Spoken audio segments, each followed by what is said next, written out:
shiny star, trapped in a tiny jar. Ain't nobody got the time for stars, looking at that mirror behind the bar. I respect your reflections, aside from a few exceptions. Notice the majority authority be stepping into traffic with bad directions. I don't wanna sound like another typical escapist, but I won't protest if you wanna deviate away from the basics. If you think it'll help, we can celebrate your pain and your patience. They said hell is made out of self-deprecation. Dressed up head to toe, but never felt so naked. So fortunate, there ain't nothing to forfeit. And a torch gotta light its own course, I guess. Nobody ever told you about the vultures and the hornet's nest. I know you wanna move forwards, but you feel like an ornament. And everyone acts so supportive, the distortion sounds disproportionate.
But she hears only whispers of some quiet conversation.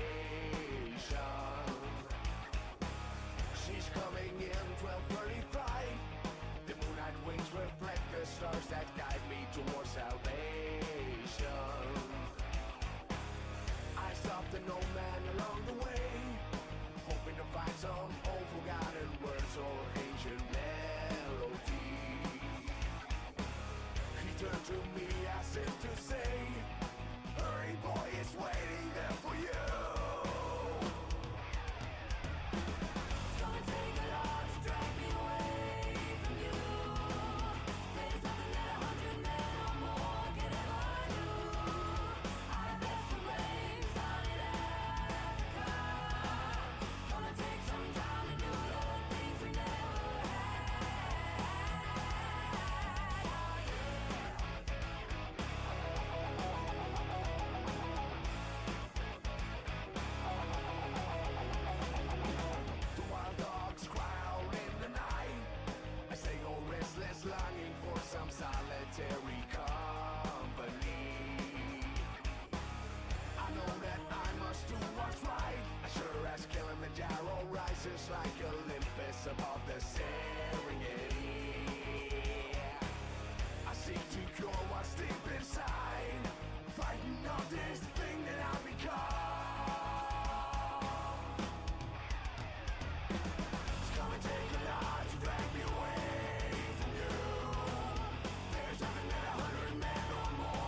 Hello, everyone. We're back. Day 3 of this because I had to stretch it out more this week, but it's okay because we're back with Ring of Honor and Smackdown today. And it's an earlier stream, which is great for me, especially because I'm watching WrestleDream tonight too. So it's already gonna be a packed night for me.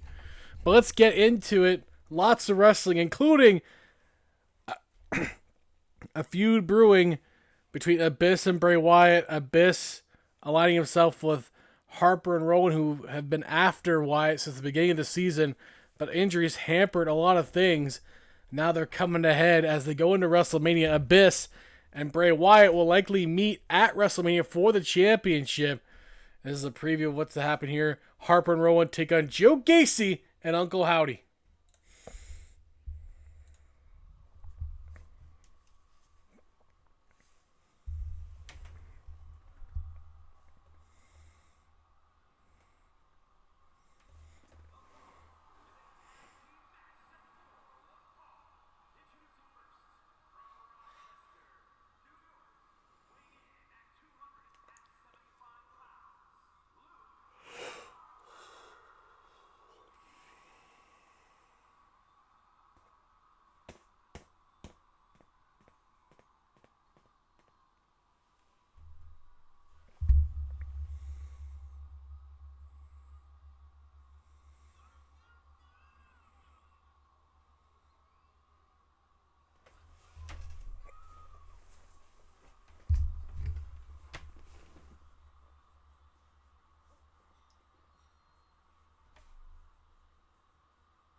Joe Gacy starting off against Luke Harper.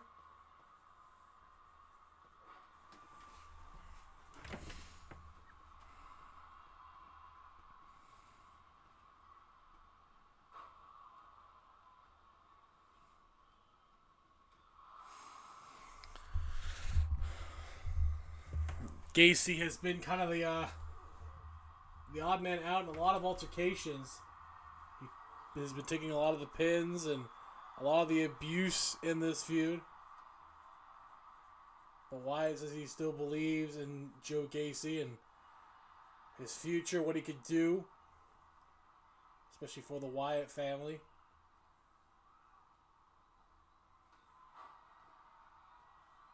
But Harper is all over him right now early on, tagging in Eric Rowan. And these Bludgeon Brothers, oh boy, there goes Gacy, who's in a world of hurt right now, as he takes most of the abuse of this match against the Bludgeon Brothers.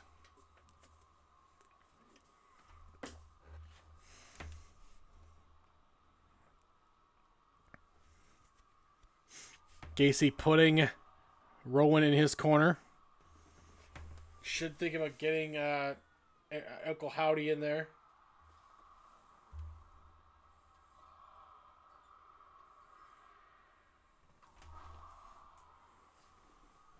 And he does after giving Rowan a good beatdown.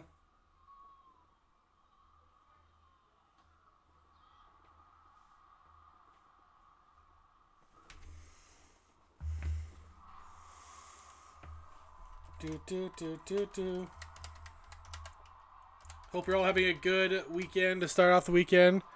It's a great Friday. A Friday evening. Into the pin, kick out there by Rowan. Again, special early edition tonight.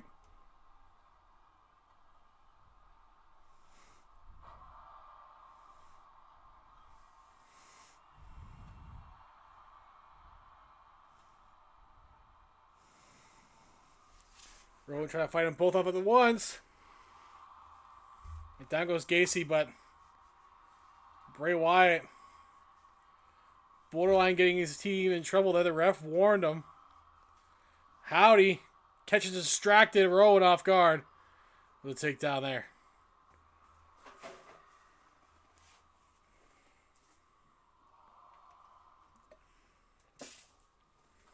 That should have been considered a DQ, I think, at that point, or at least close to one. Technically, Wyatt did put his hands on him.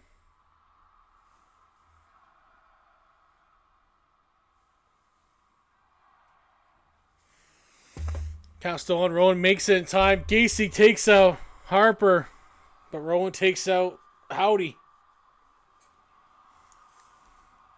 Howdy and Harper, or Howdy and Rowan are the legal men. Harper needs to get out of the ring soon, though. Ref once again being very lenient here. The first match of the night, we're already seeing leniency from the ref.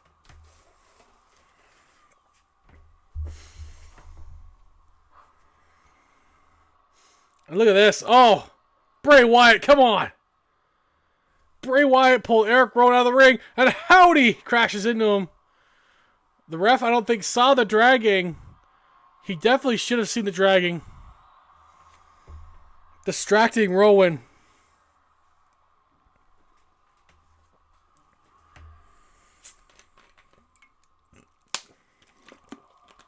But Rowan recovers well.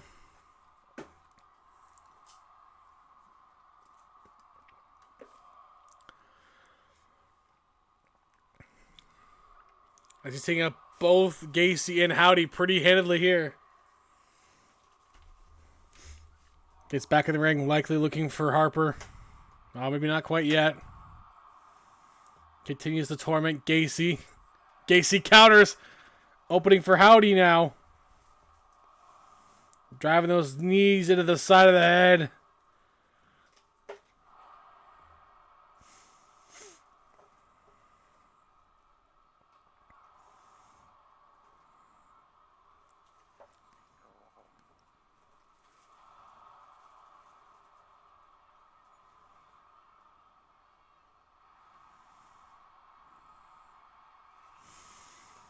And there's Rowan. Rowan. With a delayed vertical on Howdy. Down goes Howdy. Blood rushed to his head, but Howdy's up right away. I feel like it doesn't affect the head of Howdy too much. And he got the return into a pin. A quick one count, though, but Howdy at least got himself away a little bit of Rowan's power and ability. Cut the momentum short.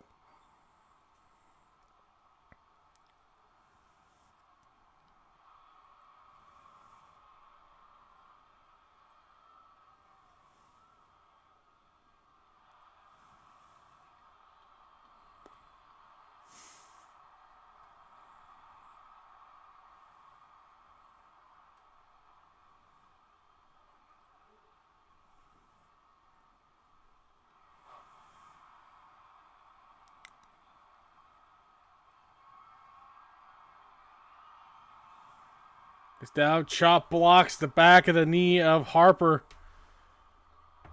Hits in the back of the head now too. Harper took a bit of a glazing blow there, glancing blow.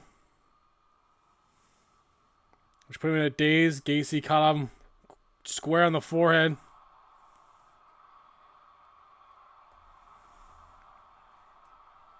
And now Gacy has an opening. He's working it well here.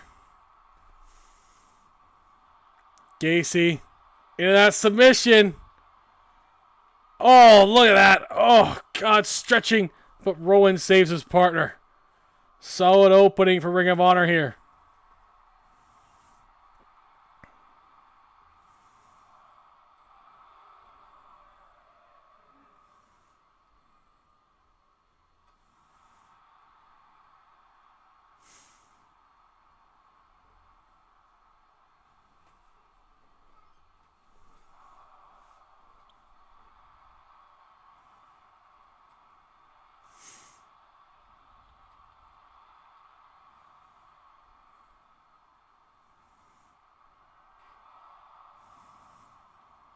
Man, Harper just devastated Gacy there into the pin, but it's broken up by Howdy to save the match. Gacy's looking pretty rough right now, though. He has to be careful. Because Harper still has all the momentum on his side.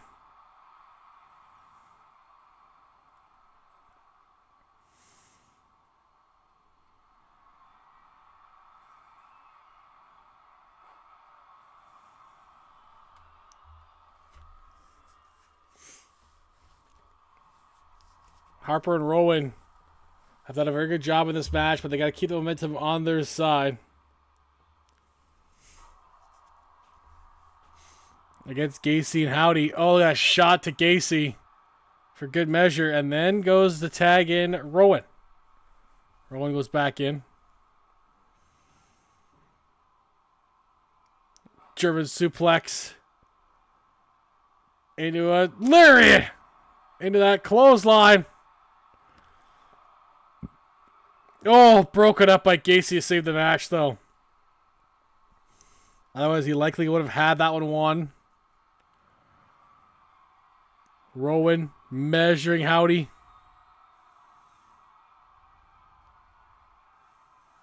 That spinning powerbomb into a pin. Oh, and a kick up by Howdy. That was super close. Rowan going to go for it one more time. This time, Howdy avoids it.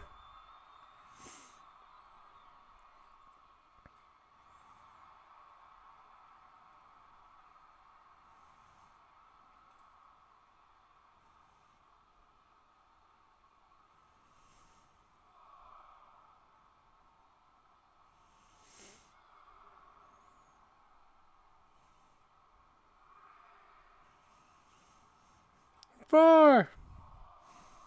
Count is on. Rowan has Gacy down. Oh. His back must be racked with pain now. The longer this goes, the worse it is, especially for Wyatt's family.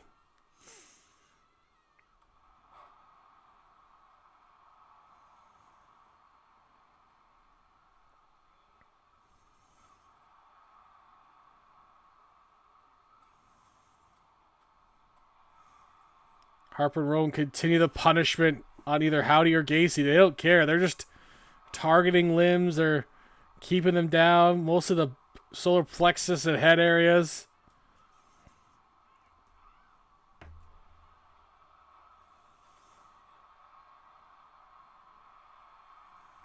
And another pin on Howdy. And they get it. Harper and Rowan get the win.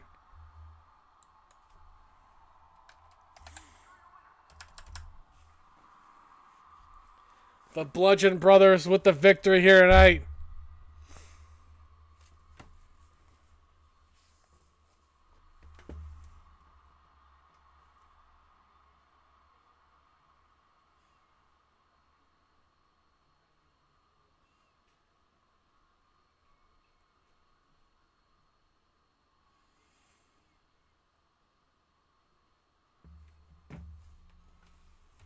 And a solid opening for Ring of Honor tonight. Coming up next, the Fatal 4-Way for the Ring of Honor Women's Championship. Nebby Soup's possible last opportunity she's ever going to get here in Ring of Honor. Alexa Bliss, Julia Hart will all compete against Rosemary in a Fatal 4-Way match. Everyone for themselves for the championship. Rosemary has actually overcome quite significant odds before. Can she do it again with these three former champions in the ring with her?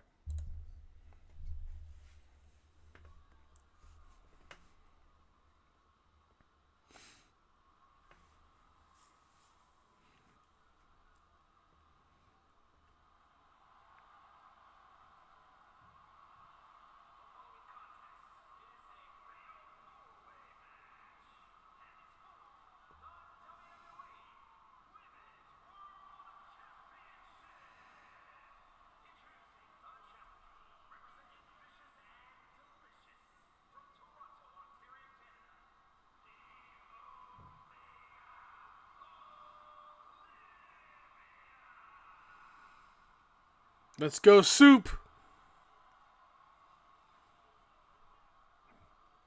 I was going to say you better be tasty, but I don't know if her boyfriend would appreciate me saying that. I don't think it's a good idea. I'm not going to say I hope you're tasty. Never mind.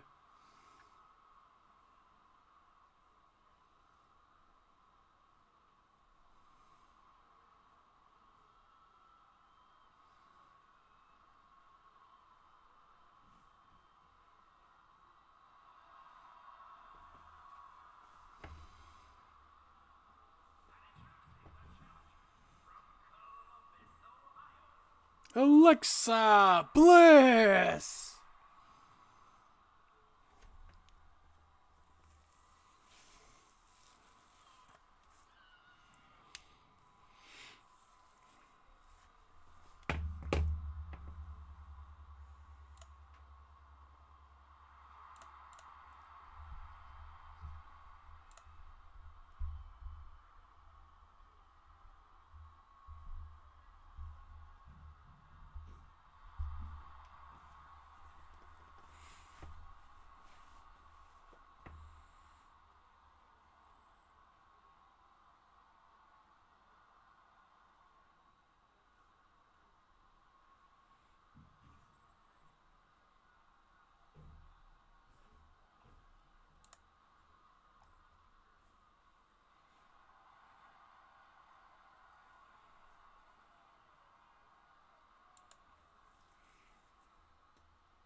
I believe we'll probably, I think we're supposed to hear from Cody tonight on Smackdown. Ring of Honor has a big main event tonight. Pentagon, Muda, and Santos Escobar will take on the Ancestral Bloodline. The winners will take on Lexus King, Logan Paul, and Eddie Kingston for the 6-man championship. Kingston and King are both in tag team action against Logan Paul, or against Kurt Angle and Otis.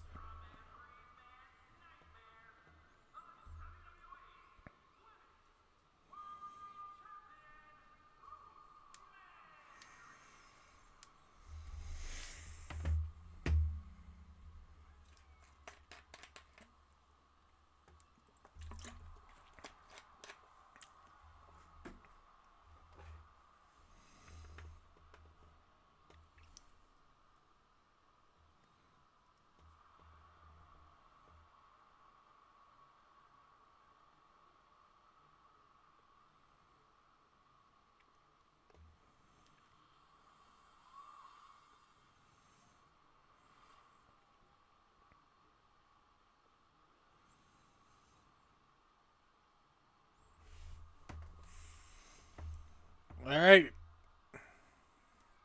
For the Ring of Honor Women's Championship.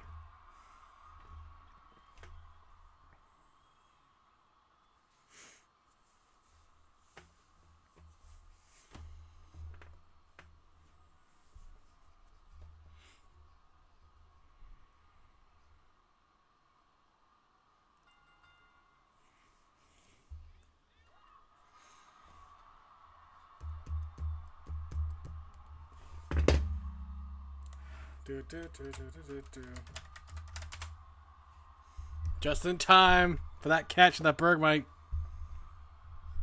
On the Bergmite. Not that I really need to get it or anything, you know. But it is, you know, I gotta catch them all kind of thing. So, you know.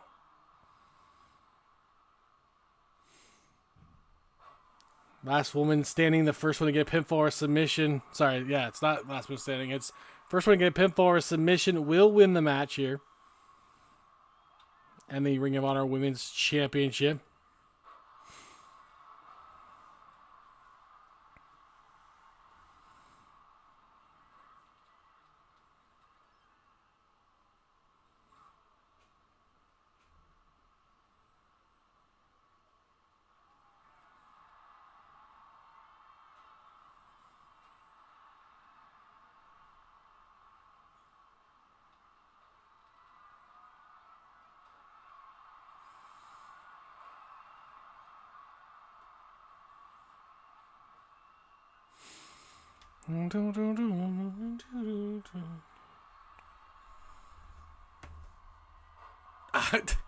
I don't know what Nebby Soup was going for there. Missed that on Alexa.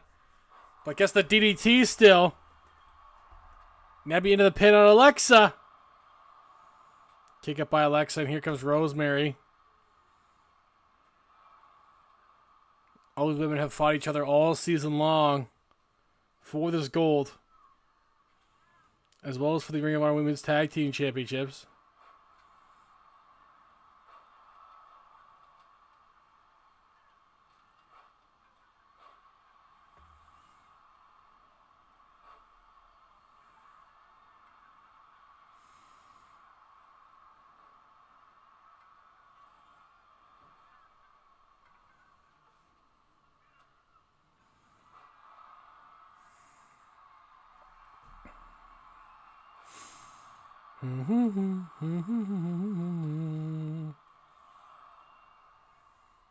Three women in the ring. Nebby is flat out cold on the outside right now. This is the veterans fight. Although Julia Hart's still kind of a young upstart too.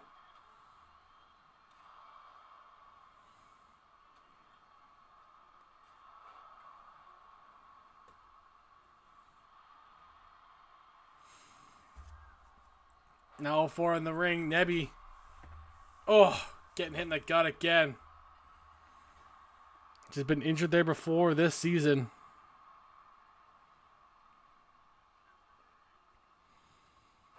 So obviously targeting an area they know there's been injured before, especially this season, so still fairly fresh. The double teaming Alexa here. Yes, double team on Alexa. A temporary alliance as Alexa goes down there by Julia Hart and Nebby, and now they lock horns. Julia threw her into the corner, but Rosemary cuts off Julia from doing anything there. Julia turns around, throws Rosemary out, chokes Nebby in the corner. Watch the foot. It is no DQ though, so I guess she could just choke her out there. Nebby's down. And I think Julia was going to try to finish her with a kendo stick, but Rosemary was right there.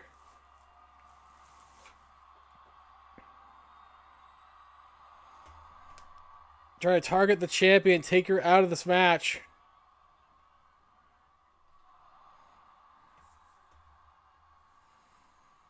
Russian leg sweep on the outside by Julia Hart on Alexa. Rosemary all over Nebby.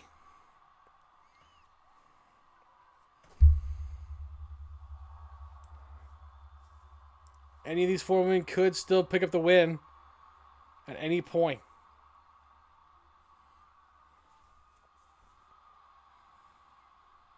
Alexa has Julia Hart in the ring. You have to finish it in that ring. Julia counters Alexa.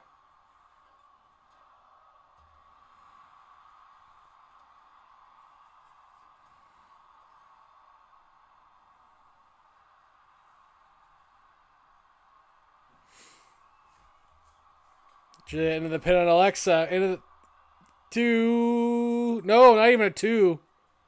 Didn't even get a 2. I thought we were going to get it, but we did not.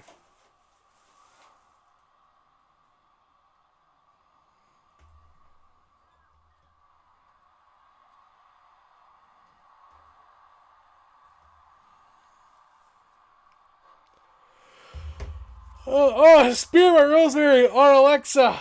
Sorry, guys. Oh, a spear on Julia by Rosemary. Rosemary cleaned house. All the other three women are down. Kick out by Julia. Nebby gets up too. She's stirred up. Rosemary was very close on that one. Nebby looking to steal the pin. Alexa almost does. Kick out by Alexa Bliss. Nebby's second big win of the year would have been another championship win. And would have been a big one for her.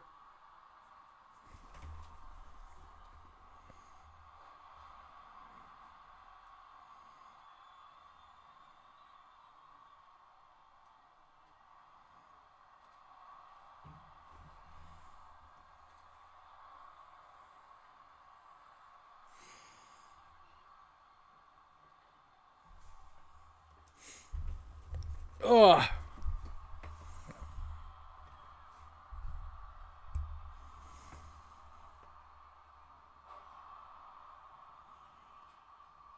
Now it's Alexa and Rosemary in the ring. Rosemary countering Alexa, throws her into the turnbuckle.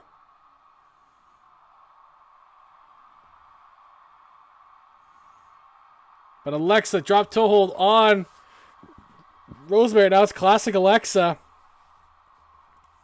A bit of her mind games that she does really well. Taking out the arm of Rosemary. Oh, but Julia Hart with a chair out of nowhere. And Alexa rolls out of the ring. Not looking good.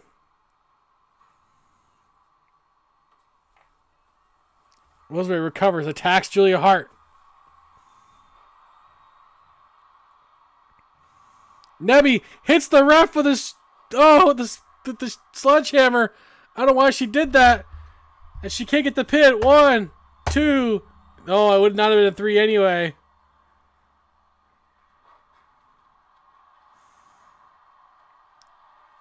I don't think the ref could really DQ her in this situation.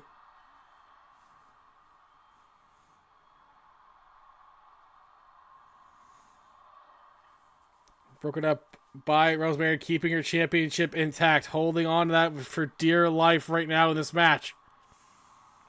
Julia Hart countering that exploder.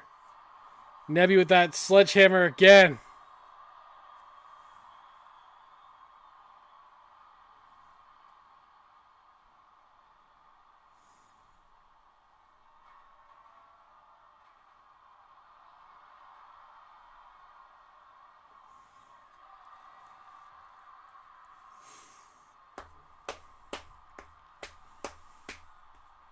Nebby with a pin.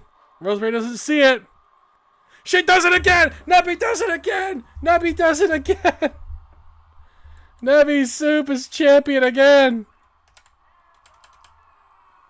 I can't believe her second singles win is a championship again. That's unbelievable. The underdog does it again. Nevi Soup is a 2-time Ring of Honor champion.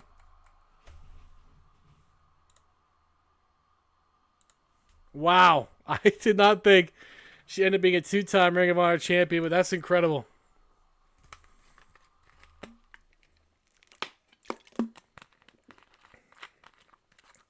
Coming up next, Eddie Kingston and Lexis King take on Otis and Angle of Alpha Academy. The boys versus Alpha Academy. As this has also been a brewing story. Here we go. Lexis King and Logan Paul obviously didn't respect the Alpha Academy. Alpha Academy brought in Kurt Angle to help him out. But then they brought in Eddie Kingston to even their odds, and now they like their chances, they said.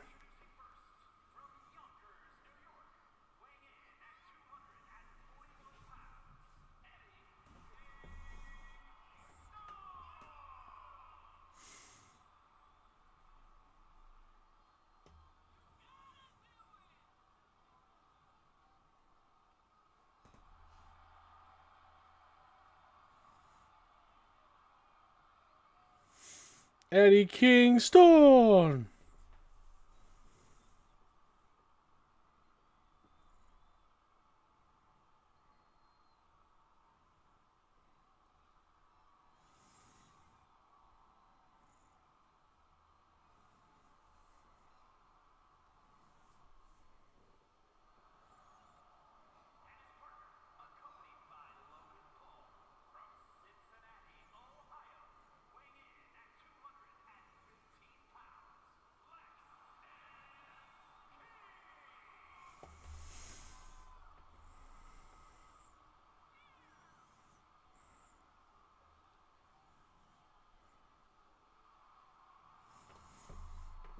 Oh, crap. I hit the wrong button again. Sorry, guys. Man, I've been off my game this week.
The crowd still chants, "You suck," despite him being a popular superstar nowadays.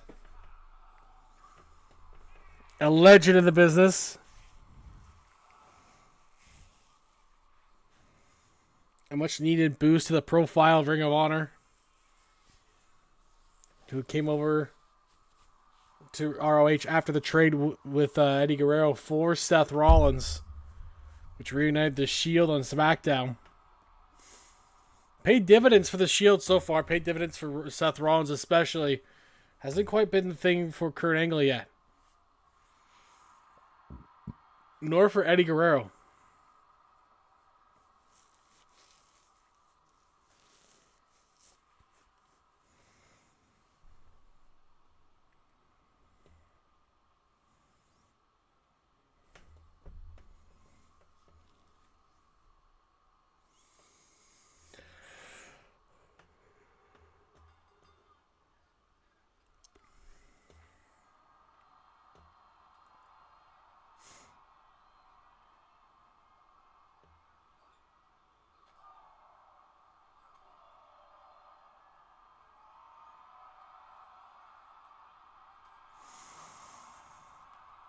Kingston starting off with Otis.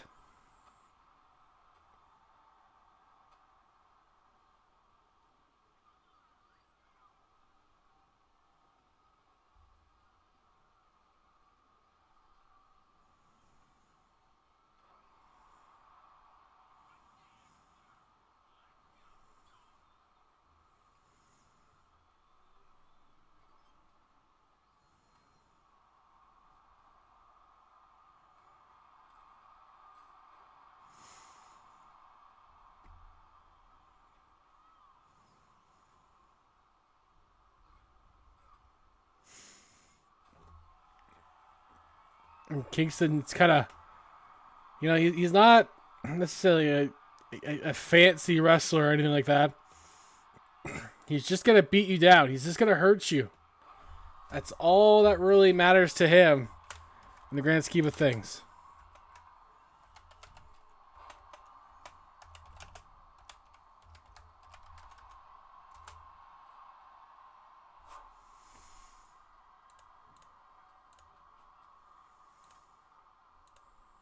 What the heck? What happened?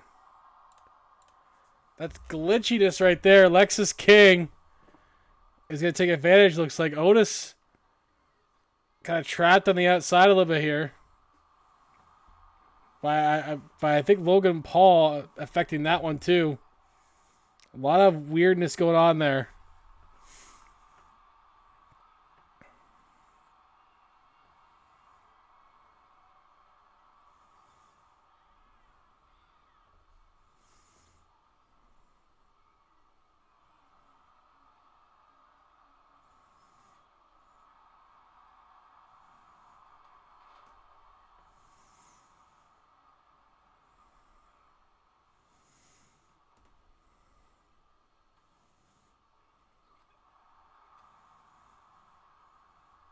Lexus King.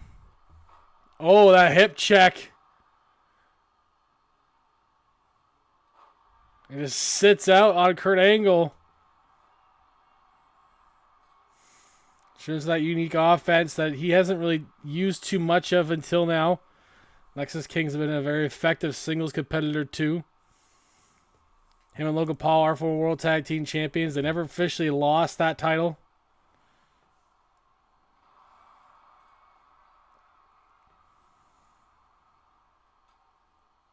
Logan Paul had to give it up due to an injury that took about for 5 weeks.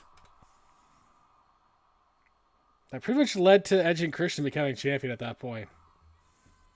So imagine Logan Paul wants that back with Lexus King. Lexus King came within a hair of beating Abyss for the Ring of Honor Championship into the pin on Kurt Angle. Now they're the ROH 6-man champions. So Logan Paul and Lexus King have been a successful team together. Doing very good work.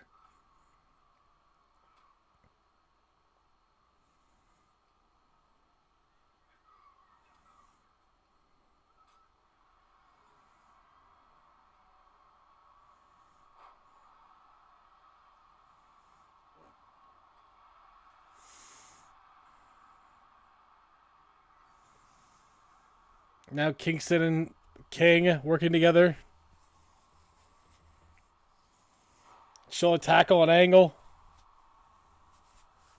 But Otis gets the tag somehow. That good floating just floated right at him. So Kingston didn't stop him.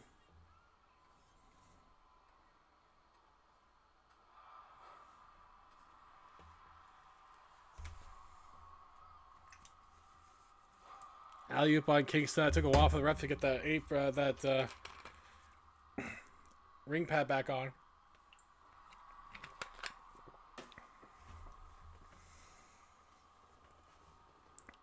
Tagging in Lexus.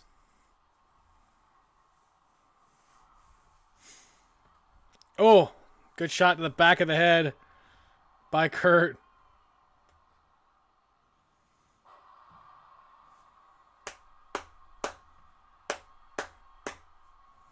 Distraction by Logan Paul gives Lexus King some breathing time. Logan Paul distracting Otis. Otis is honestly a pretty easily distractible man, so Kurt's going to keep an eye on that for his team.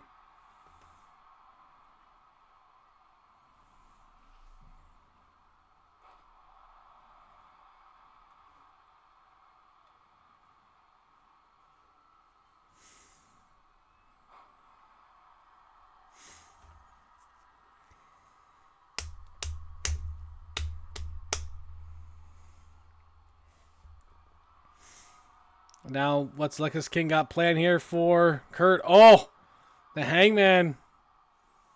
Just dangling him up top. Now tying in Eddie Kingston. That bad neck of Kurt Angle definitely affected by that choke there. Kitchen sink on Kingston by Angle as he fights back.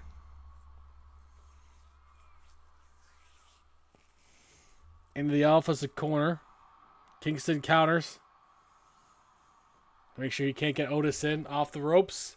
Good suplex, belly to belly by Kingston into the pin on Angle.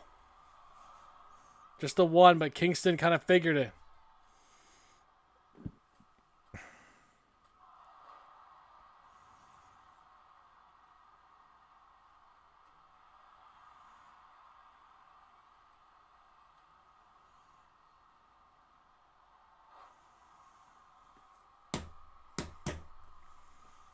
Kurt Angle dodging him and then taking him down with an ankle pick. I thought he was going to go for an ankle lock. Didn't yet there.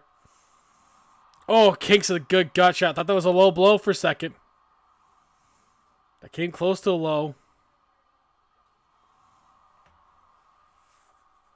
Oh, Lexus King distracting Kurt Angle there for a moment. Giving Eddie Kingston a chance to get that shot in. I think Kingston grabbed his tights there a little bit. Into the submission. Otis gets out of it. Helps Kurt Angle get out of it.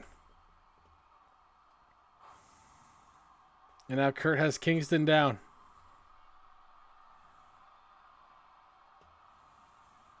Not sure what their plan is going to be now at this point.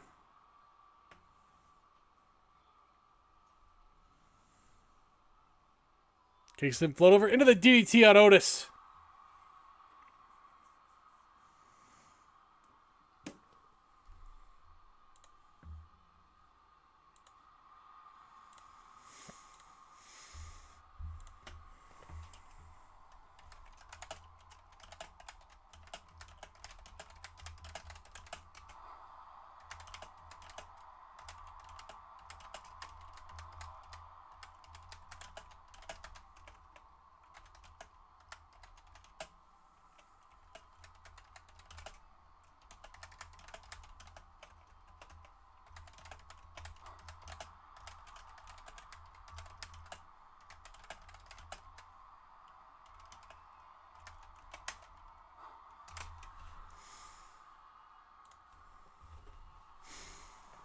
Oh, nice counter by Otis on Lexus King when he kicks out.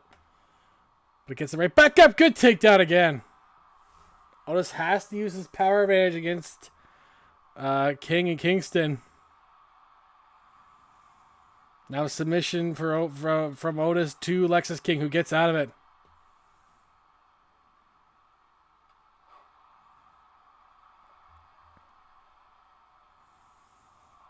Otis tries to get the pin. Kick out by Lexus King at just the one.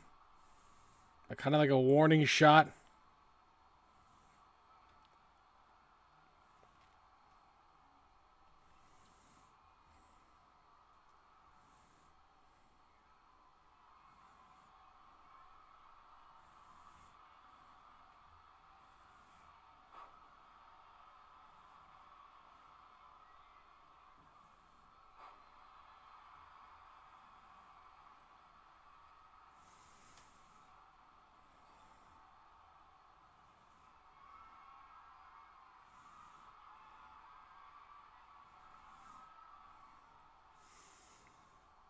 Once you get back to that neck of Kurt Angle, it's historically known he's got a bad neck. Into the pin. Kick out by Angle, but he's starting to hurt a bit more. Lexus King knows it. Tags at Eddie Kingston now. He thought he had Kurt there. Kurt counters Kingston into the ankle lock. Kingston caught off guard. But he somehow rolls out of it, kicks Kurt in the face.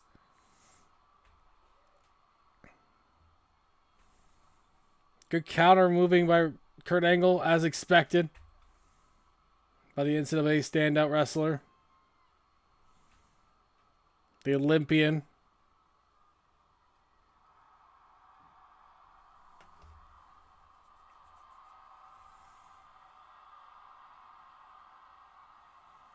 There's Otis the bear hug. Kingston gets out of it.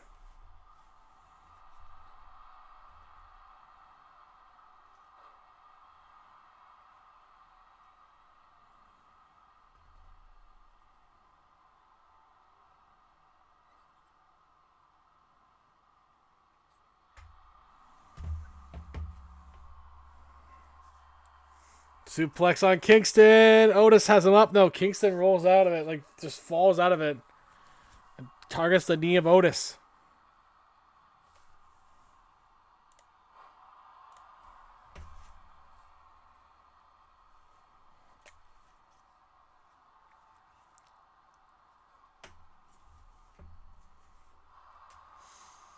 This quick koala kicks on Otis. Otis still down. Otis countering.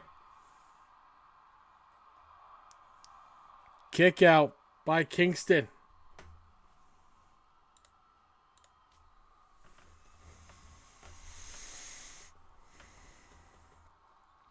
Just thrown into the Alpha Academy's corner. Giving them an advantage. Oh, just throws Kingston across the ring, though. I don't think Otis took quite advantage of the situation as he should have. But he still gets the suplex on Kingston on top of that. Tagging in Kurt Angle now.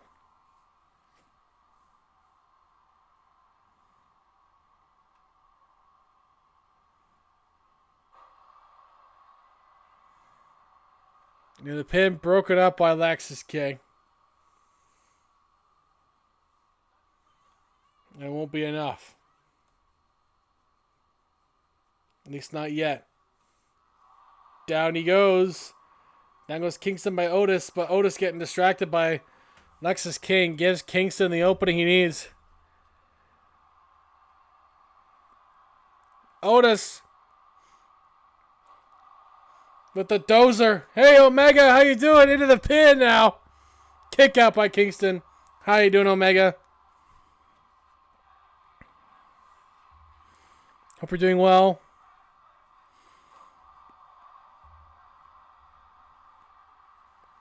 Kingston in the pin on Otis. Kick out by Otis.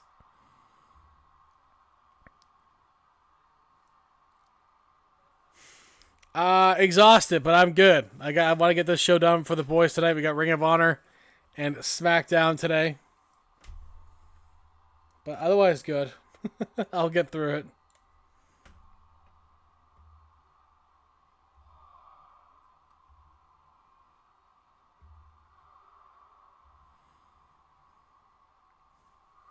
Kingston just wisely waiting out the clock.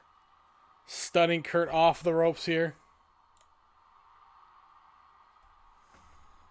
Oh, that spinning back fist catches Otis into the pin.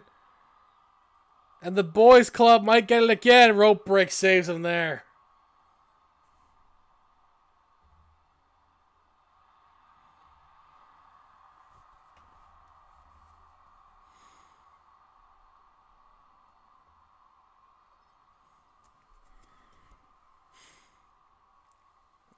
And Otis turns around a bit here. Now he's going to go for the Caterpillar.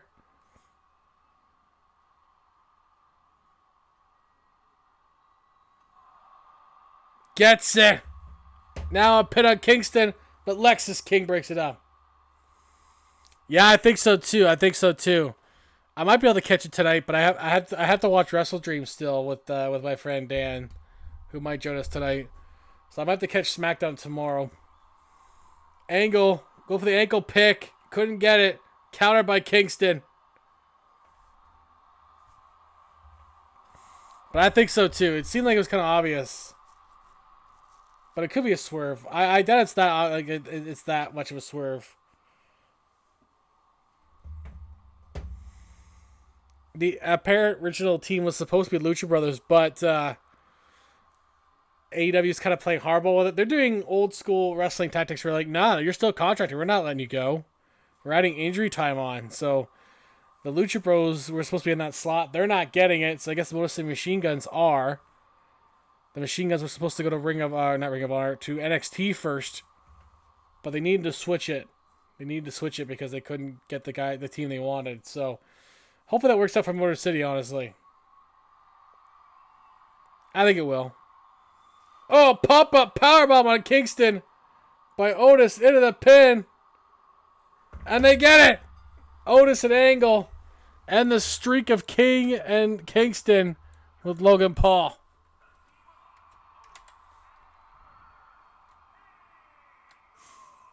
Yeah, exactly. And they don't want just Phoenix. They want Pentagon too. So I guess they're just going to have to wait, unfortunately. I mean, I would still have Phoenix come out in NXT at least, get some matches in, but that's just me.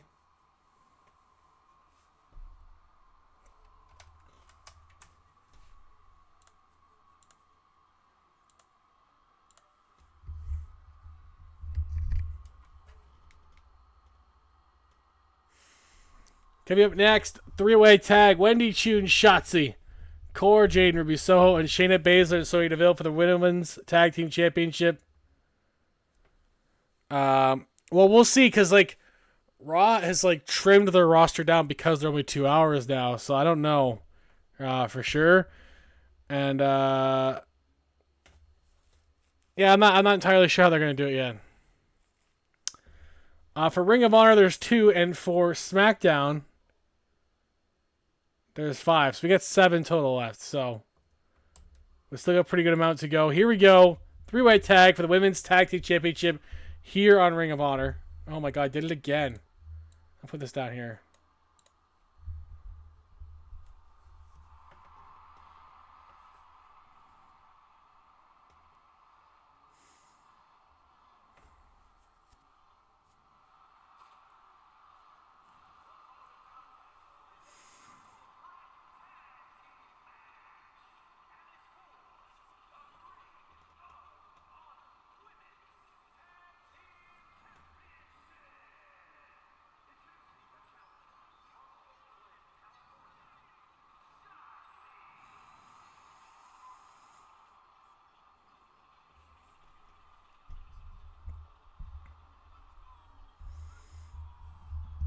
Yeah, I think a lot of people were, then they just kept hitting snags, as the big company took them. Well, honestly, like 2014 was a good time to watch them because the WWE product was just not popular. No one cared about it. And TNA was also kind of in the shitter at the time too, so it really benefited Ring of Honor at the time.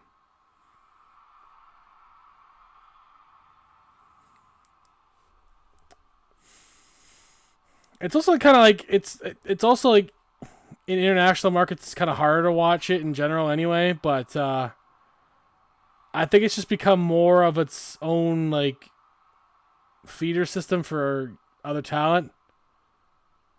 It's slowly becoming more of a developmental brand than an official thing, which honestly I think is what they should have done, what Tony Khan should have done to begin with, to be honest, but it's not fully become that yet. But it definitely should. It definitely should get to that point. Maybe under their new deal, they'll have they could put money towards that. Who knows?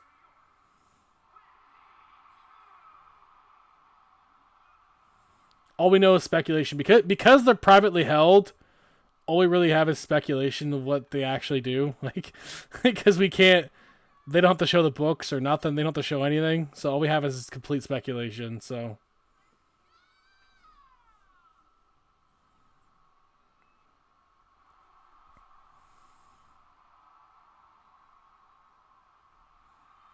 All we know is that, especially pay-per-view wise and merch wise, it's been one of the more successful years.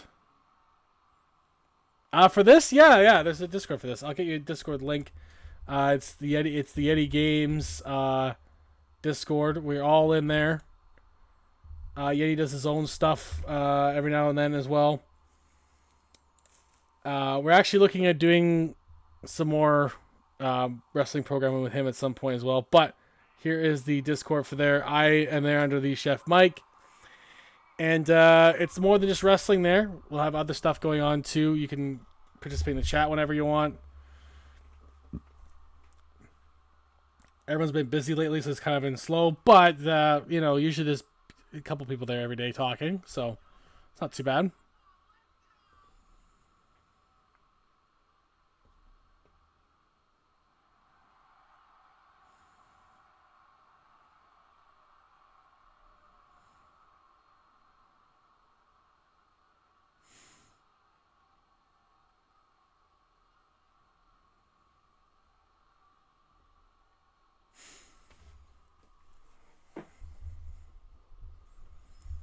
we're shuffling our GMs around for next season. I'll be officially joining Ring of Honor with Dev. We're having someone joining Ken on AEW. I think we're gonna have Juby do that. And then we're going to have someone work with my friend Jeff on ECW, so we'll be full up for next season, hopefully. But in the future, we're looking to do more and more people to participate and make stories, put together stuff. One day, that's the plan, to do more and more stuff with it. Just completely build the universe as we go. There's already some plans into what we're going to do the next game, potentially. So, where it's going to be completely different shows and completely different ideas that we're saving for like the next game, because we're hoping the next game gives us a couple things that we're looking for. So, which should be fun, especially like tightening up the match types a little bit, because some of the match types are kind of clunky if not done right. Like the ladder match in this one is not super great. Cage matches are still not super great. But hopefully they tidy those up. Plus we want to wait to do a whole new thing when the new game comes out, because we can do one big season of that, and then hopefully it'll be fun. I'm hoping it'll be fun.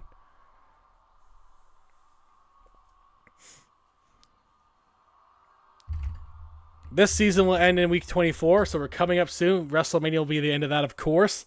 Then we'll have an off season in November into early December, and then we'll be back at it again for a shorter season that'll take us up to the new game. And then we'll break again in 2025 in the springtime, and be back next summer. So there'll be breaks in between, so we can set up what we want to do. Speaking of wrestling stuff, we'll have Teddy the Bear. Who's rated here a few times. He'll be on the Into the Geekdom podcast. We're going to talk to him. Wrestling stuff, of course, but hopefully some other stuff too, but we'll see. And we'll have new author, brand new author, published her first book I think it's actually in 2 days. Hannah Manders, her medieval fantasy, called Time, Swords, and Blood. And I hope it's a really good book. I'm hoping I hope it's good, I like medieval fantasy, so hopefully it's good.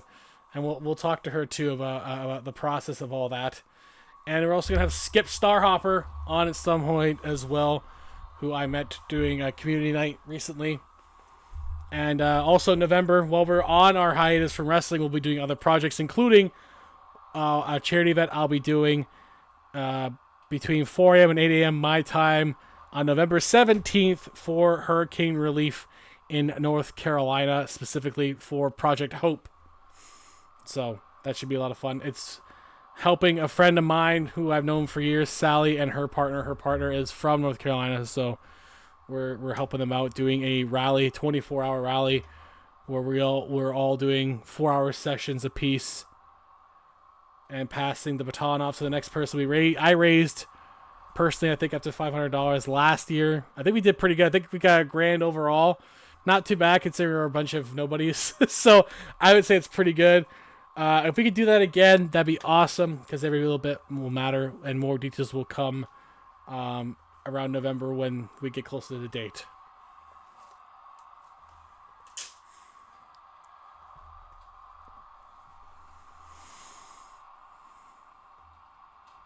The podcast will be the Into the Geekdom podcast that we do on Twitch. I have some back catalog. It was on my friend Dev's channel for a while, so he has some of the catalog, but I have some of it as well. That will eventually be on YouTube. Some of them will be, not all of them. Some of them are. We're not gonna put on there, but it's fine. But some of them we will. So. The YouTube right now has some of our wrestling content on there now from the season 1 of CWF, and oh my god, I blanked for a second. Oh, and some Screwjob Effect, which is a secondary show that we record live where we talk about right now wrestling's worst matches, but we're also going to look into doing great what if theories for wrestling, or looking down the stories and stuff like that. And we're going to do a November show. We're doing like what we thought was the best of 2024, because November we really have a Survivor Series and World's End to worry about at that point. The year's pretty much wrapped up at that point. It's probably going to be right after Survivor Series, so we only have one show to worry about for the end of the year. One big show anyway, so yeah, I'll let you know when I figure out the dates for Teddy the Bear, because I will post it in my thing, and I'll also post it in Teddy's thing, and I'm sure Teddy will mention it as well. That should be fun. Especially to talk wrestling with him, you know? I want to know what he likes. I want to know what he likes. What he grew up on. I'm always curious, because we've had so many different eras of fans on here. You know, Zodberg, who's one of my friends in real life and one of the GMs of Raw, he really only knows most WWE products, and he really only remembers most of like a current stuff. So he's more of a current wrestling fan over the last decade, because, you know, there was a time when he was in high school, and I get it, me too. Or you just didn't want to watch any of it. It was not good, so. Yeah, great, Omega. I can't wait, man.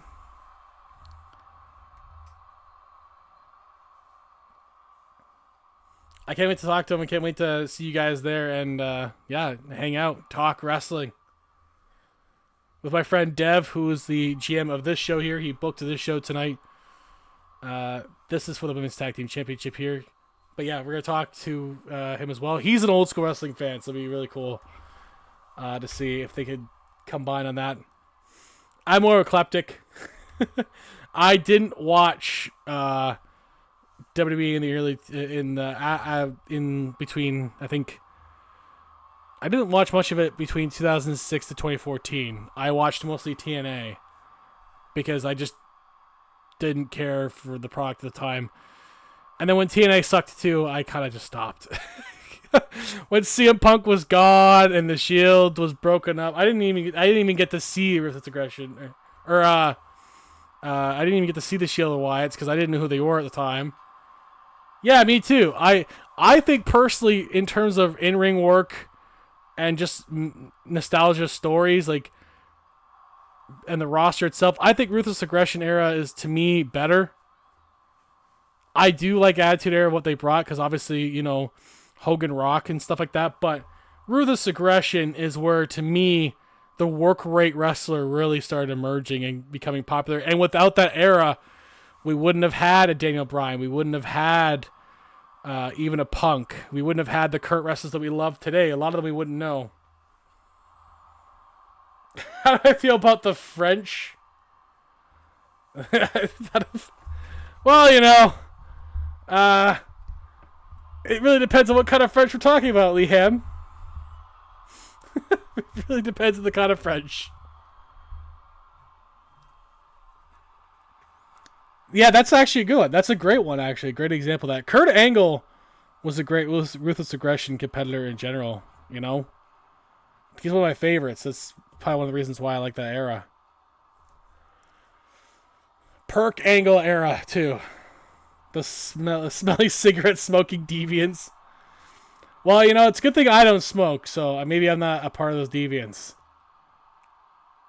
Well, I guess it depends on the kind of smoke. Yeah, TNA Kurt is great.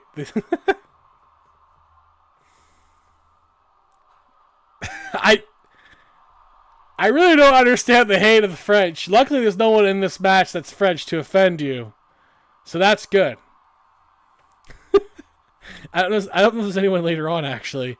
No, wait, I don't think so. Do you have a problem with Mexican men? Because that's what's coming up after this. Good, I hate them.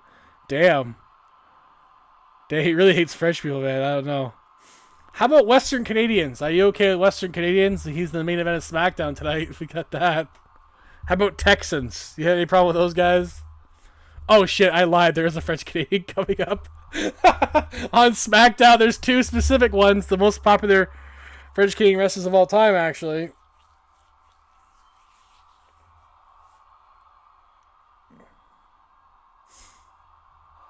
Please phone Batman. Please phone sex Batman right now. I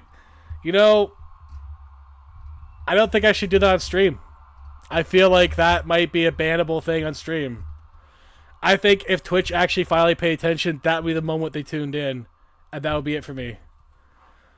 I would say KO and Sammy are probably more famous than La Resistance.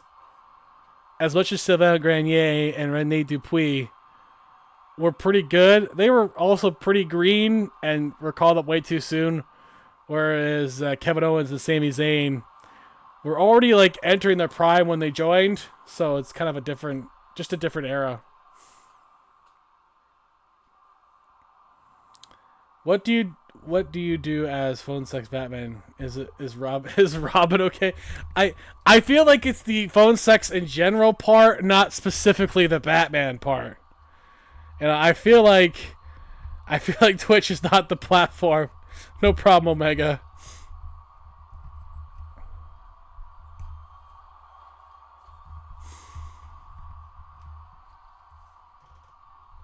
Corjay lining up Shayna Baszler into the double underhook DDT into the pin.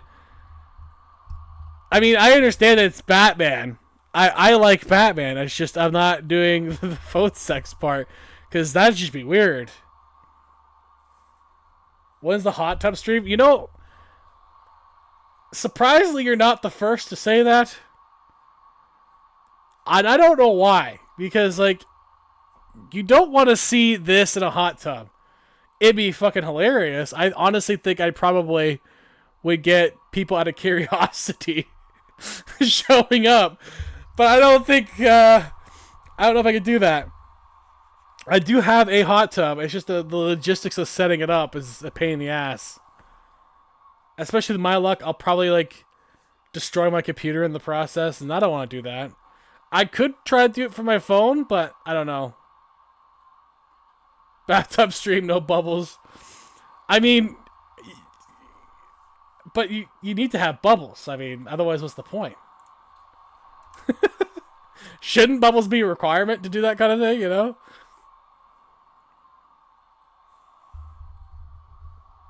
Kicked out by Ruby Soho from Shayna Baszler.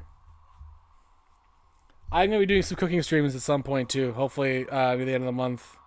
If I have time to. We'll see. No bubbles, no fucking bubbles.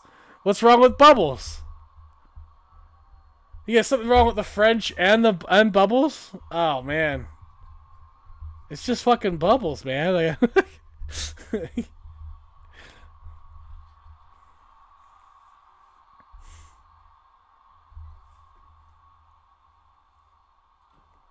what is the in real life wrestling stream? Well, considering I'm not trained for it, possibly never. I do watch-alongs of actual pay-per-view shows on the Discord, but we can't show the footage of real wrestling in general. But if I were to do it, it probably wouldn't look very good. It would probably be bad. Plus, you know, I don't really have anyone that would do that. You know, there is this Liam fuck of a kid at work that I could do it to, but, you know, I don't know if he'd like it.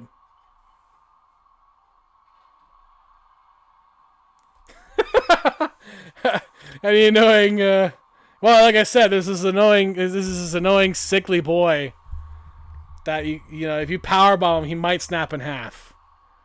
It could be interesting on stream, but I feel like might get arrested, and there'd be evidence of the arrest, both on stream and in court, because it'll be all live.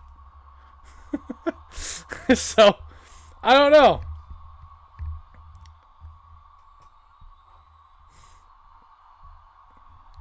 I'm not super creative with my character name. Damn, that guy sucks.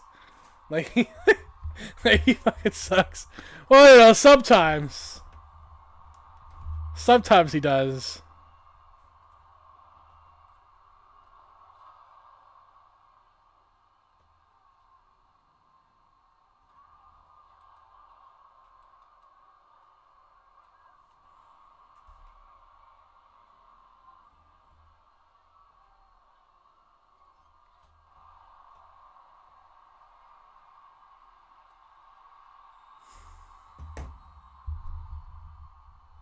Anyone else get their back broken? Not that I could think of. I wouldn't want to name it. I wouldn't want to name drop anyone else on stream. That'd probably be a bad idea.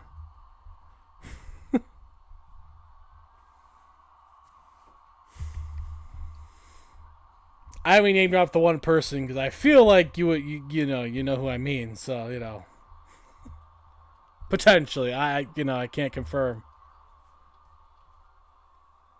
This has gone way longer than I thought. This match, honestly.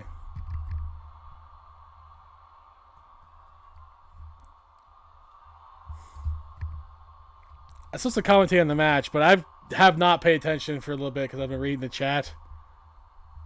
Why is Liam sickly? I don't know, man. He got some sort of fucking disease, I guess. I don't know.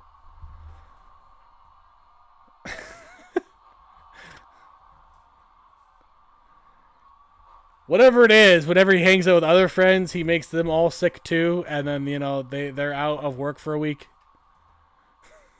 So like, I don't know. He's either a carrier or one that passes it on, or both. Sound like weak pre-lives out of the gene pool. I don't know. He says he's in the next stage of evolution. I'm not entirely convinced that's true. Looks like Wendy Chu got hurt. I think it's Wendy Chu. Or is that Wendy Chow? I don't know. I think it's Wendy Chu. I work at a bakery. That's about as far as I typically go with where I work specifically. Because if I get too specific, people will find it. So.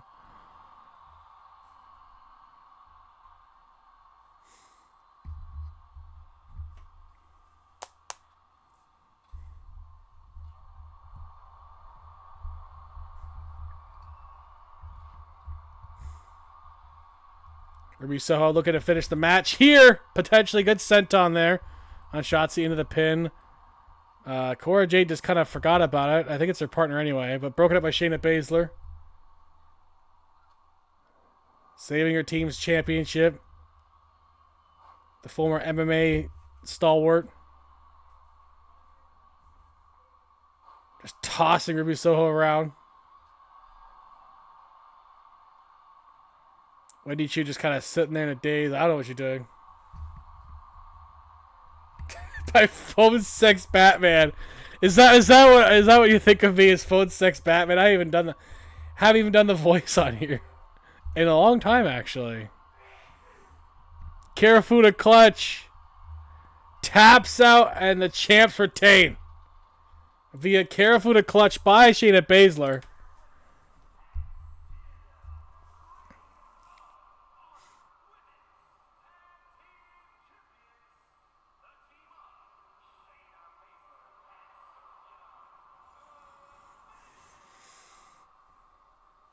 And the crowd didn't seem to like that.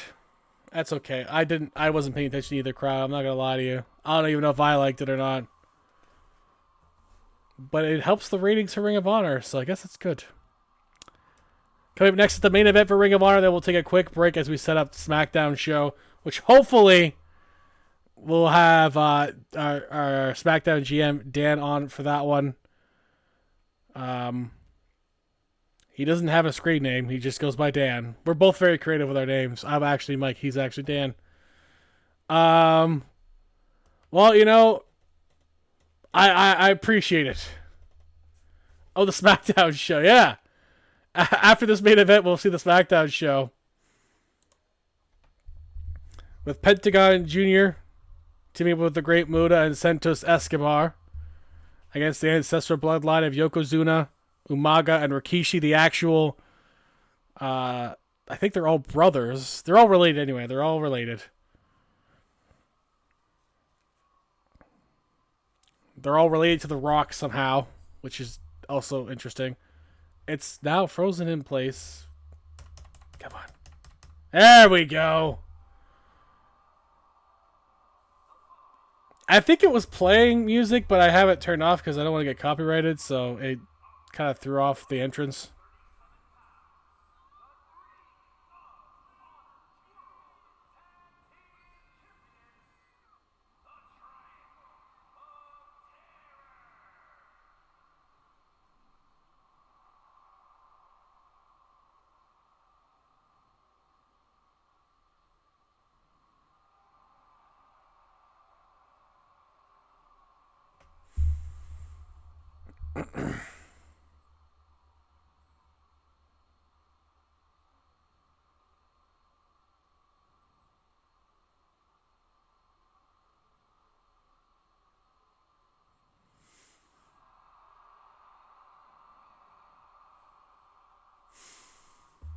Former Ring of Honor champion Santos Escobar.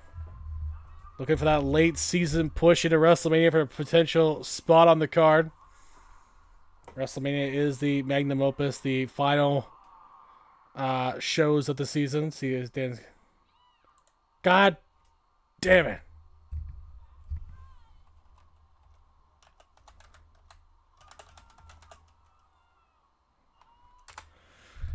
Oh, Dan's got other plans. You better be getting laid, Dan. And when you hear this later, it better not be you going on, I gotta play NHL 2K, I gotta play NHL. More important than watching my own show that I put together.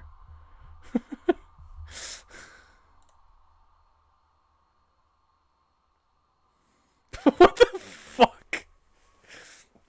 Well, I have heard of him being legendary with certain anime girls, so I don't know, man.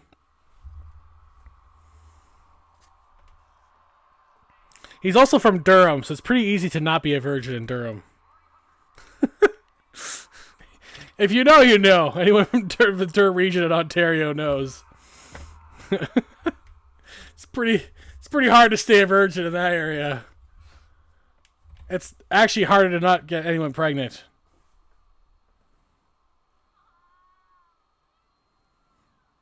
Which I'm still not convinced I haven't done. You know?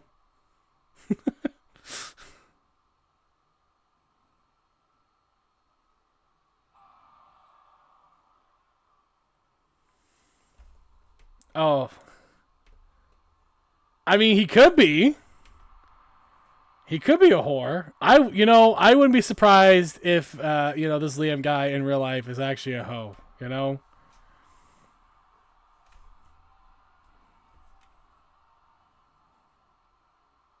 It's okay. I don't judge hoes.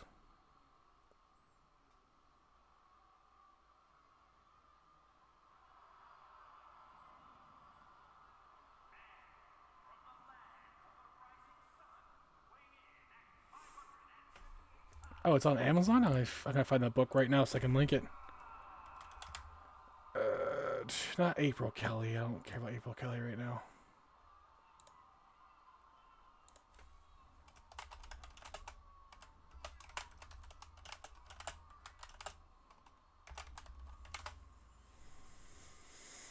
Oh, there it is. Perfect. Found it. So here is the book of the author we'll be talking to soon. I'll be going to the release itself in Oshawa. But there we go. Time, Swords, and Blood.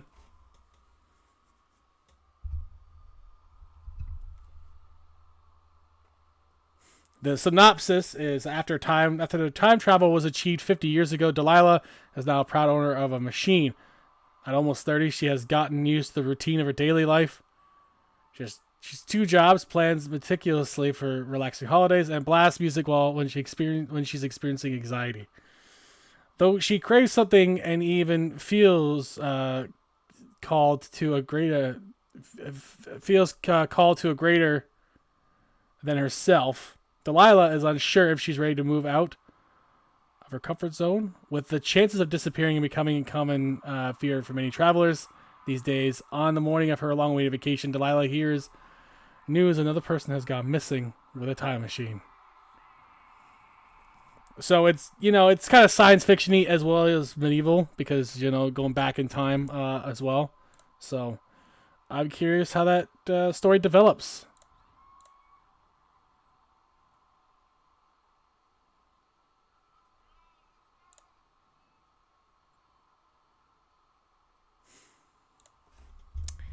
And apparently, if I like it, and as a character I particularly like, I might be a voice in the audio version. So that'll be cool. There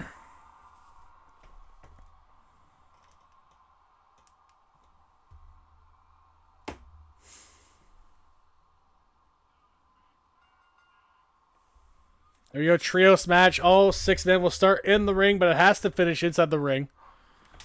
A single fall or submission to a finish here. We got 3 big Samoan men versus two small Mexican dudes and a Japanese legend. So we'll see how that evens out in this match. Pentagon and Muta are actually the ROH Tag Team Champions. They've been very good as Tag Team Champions, but now they're looking towards possibly facing Logan Paul and his team for the 6-man titles.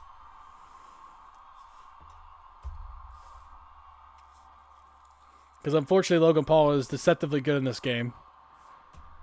So he's used a lot. As much as I hate Logan Paul, he's used a lot.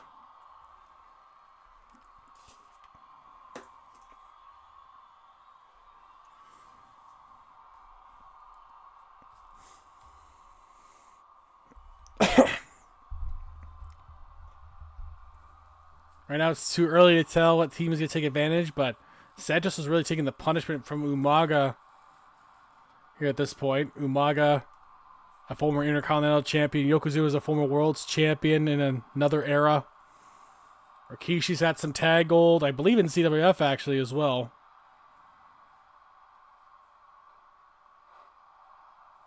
Santos is the 2-time Ring of Honor champion, and again, Muta and Pentagon are the tag team champions. So all these guys have had success out of the CWF banner.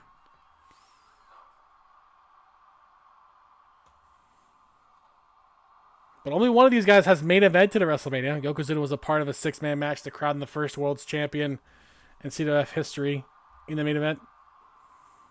Kevin Owens eventually won that match. The Boston Crab on Muta right now. Broken up by Santos Escobar.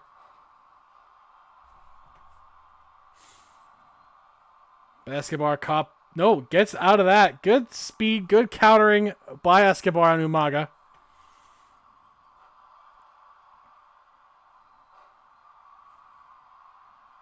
Oh, sneaky pin of Rikishi by Santos. The ref is not paying attention as he's watching the submission. Doesn't see the pin. And Yokozuna looks like he's going to take advantage of that.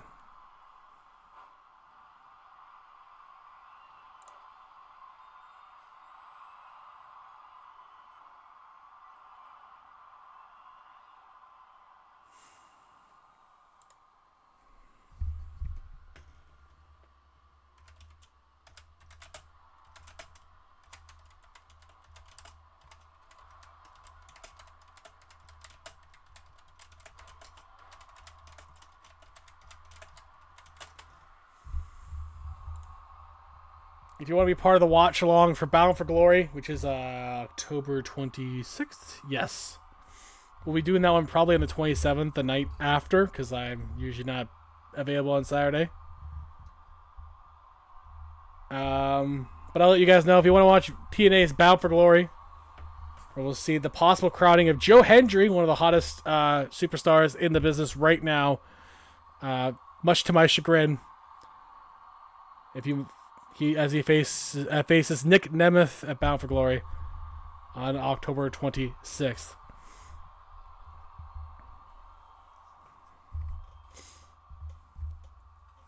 Then we'll be not doing any watch-alongs until the end of November, pretty much. I think it's end of November, because I do not care for the Saudi Arabia show for WWE. Do not give a fuck.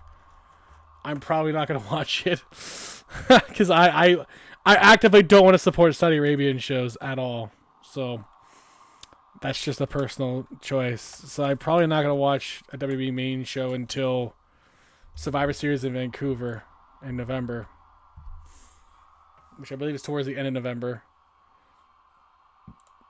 Maybe Halloween Havoc, but I'm not sure.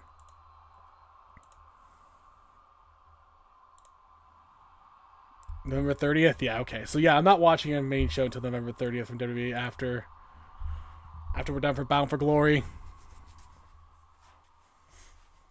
That submission on Pentagon, wearing him down. Those, like, getting pinched in the traps like that is actually super effective. Even my grandfather used to do that as a form of discipline. When he wanted our attention, he would pinch the nerve in your trap. Oh, Muta blocking that. Muta blocked that Samoan spike, but got cut off by Umaga on the counter. Into the pin, kick up by Muta. Muta went for his finishing move, and Umaga countered that one as well. A good back and forth there between those two.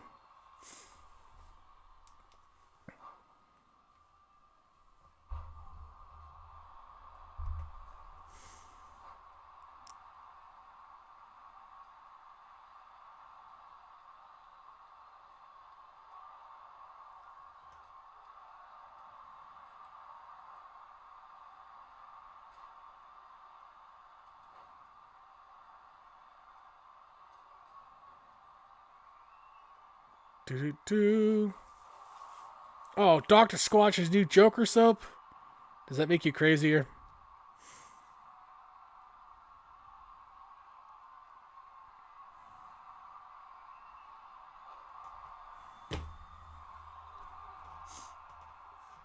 Again, it has to finish in the ring. First fall to finish will win the match.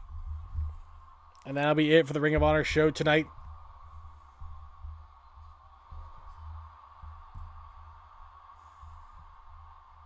Into the pin on Rikishi. Broken up by Yokozuna just in time to save the match. And the main event rolls on.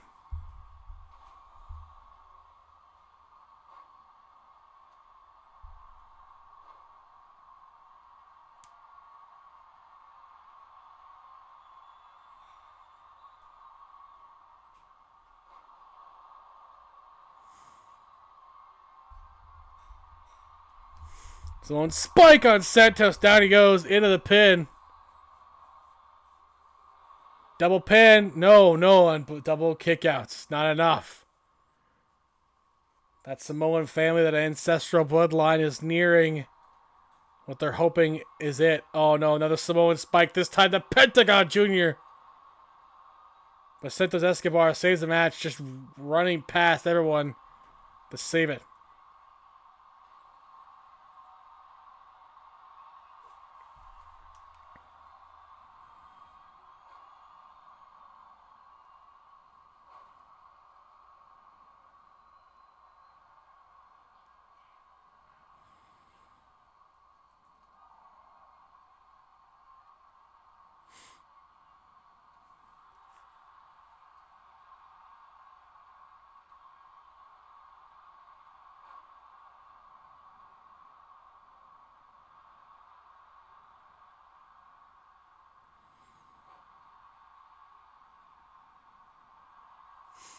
Pentagon throwing Yoko out, was going to go for a dive, but he's blocked by Rikishi. And couldn't quite do anything about it there.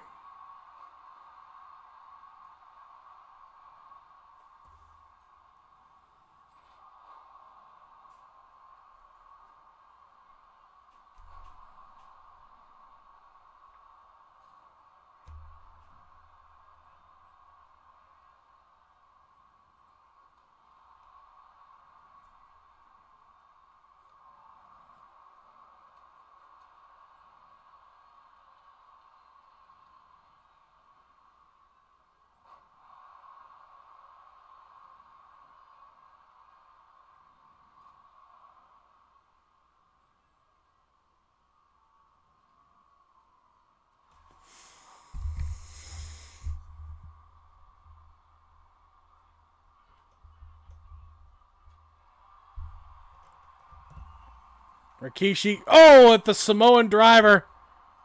Oh, my God. And Pentagon on the other side with a Canadian Destroyer, but broken up by Yokozuna. This has been a very good end to Ring of Honor here.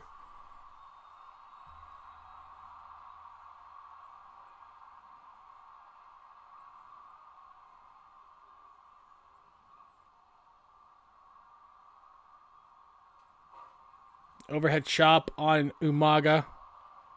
Yoko with that big sit on Pentagon.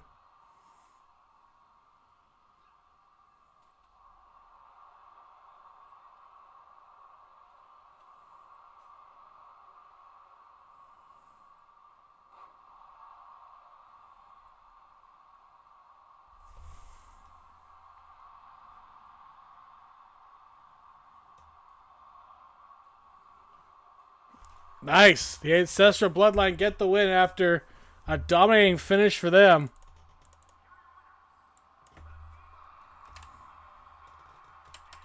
Great finish for them tonight.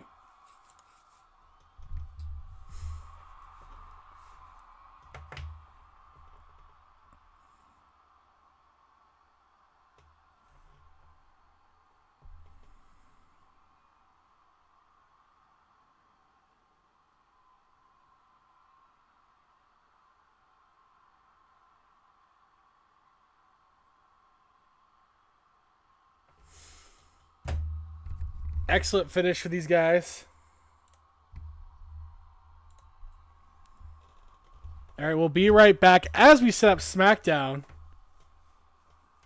And I'm going to put some music on while we're waiting here first.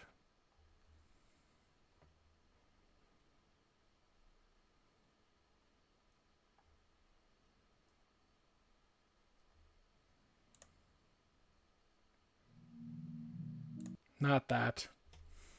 We're not doing that one. All right, yes, we'll be right back.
Reach this low. In the mind, never seen the blue moon glow. First one flies so high, feel a glass and down on me.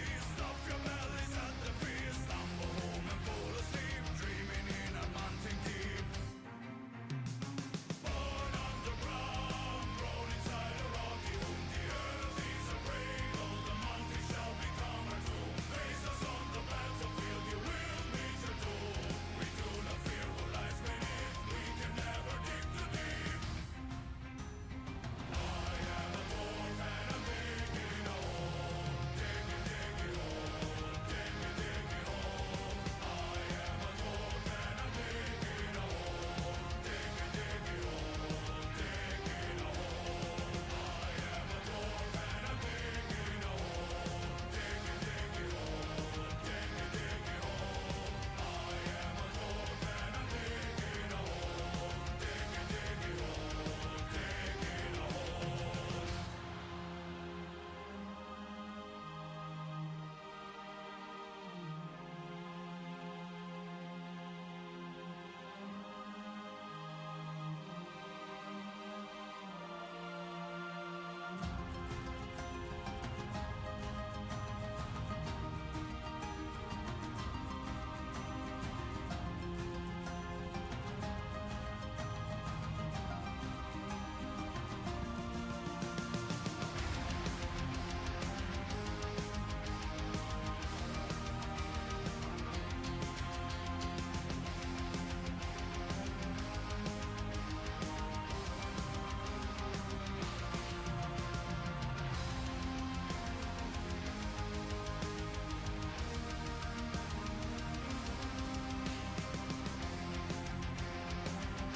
digging hole. I am a dwarf and I'm digging a hole. Digging, digging hole. Digging a hole.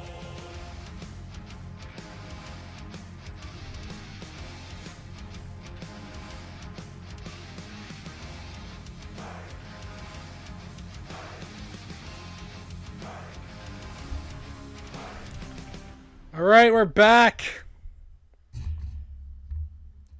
Time to get into SmackDown. Starts off strong with The Rock versus Bret Hart and non-title action. The U.S. champion versus both the SmackDown Tag Team Champion and the SmackDown Trios Champion with KO and Sammy, actually, for Team Canada. And it should be an interesting opening matchup here in SmackDown. If Bret Hart wins, he can open himself up for another championship here. He's been dominant on SmackDown. He's hoping to continue it tonight.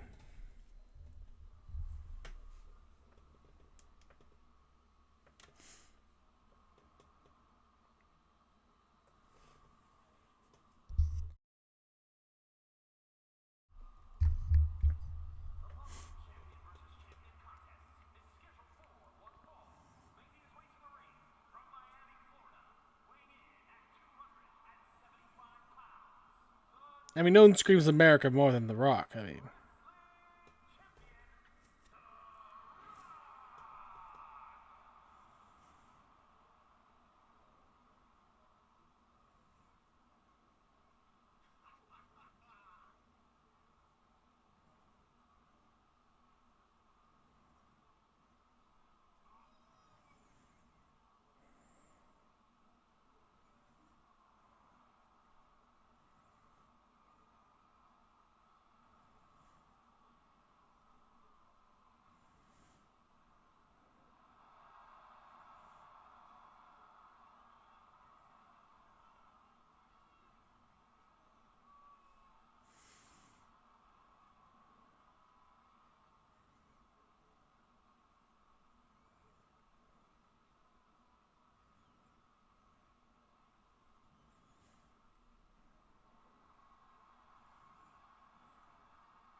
the SmackDown Trios champion, 1/3 of those, and of course 1/2 of the SmackDown Tag Team champions, beating the Steiners by himself due to his brother's injury.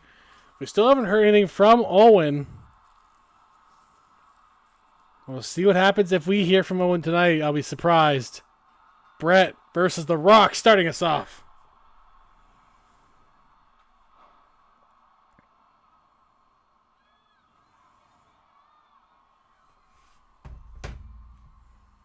A match that SmackDown GM Dan probably wanted to see tonight. He won't be making it. I thought he was going to. He won't be making it tonight.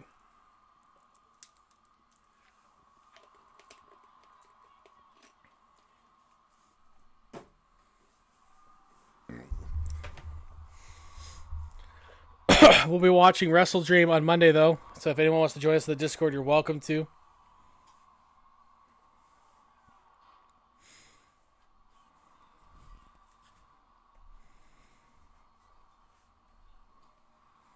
So I guess I'm probably just going to bed after this. Let's just straight to bed. Fuck it. Maybe I'll watch SmackDown. I probably watch SmackDown. Into the pin. Kick you out by The Rock. Although it's 3 hours long, I don't know if I want to invest the time tonight. I could always watch the rest of it later, I guess.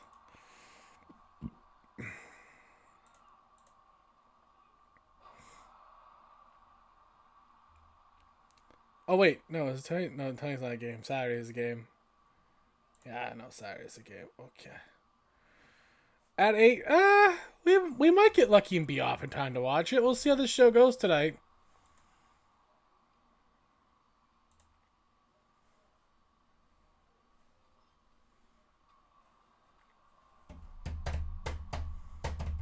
Rangers Leafs tomorrow while I'm on stream is going to suck, but it's okay.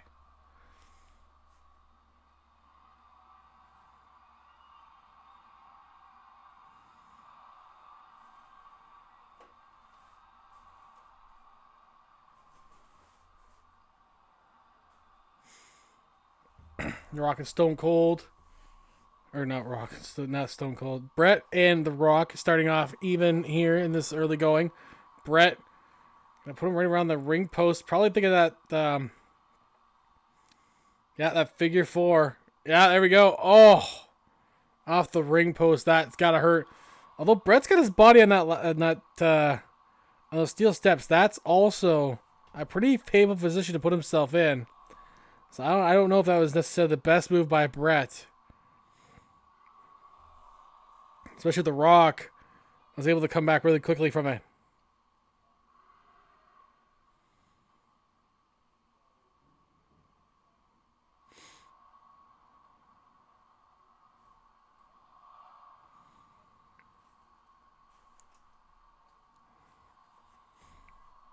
Just continuing the ground and pound. The Rock has Brett kind of stunned right now.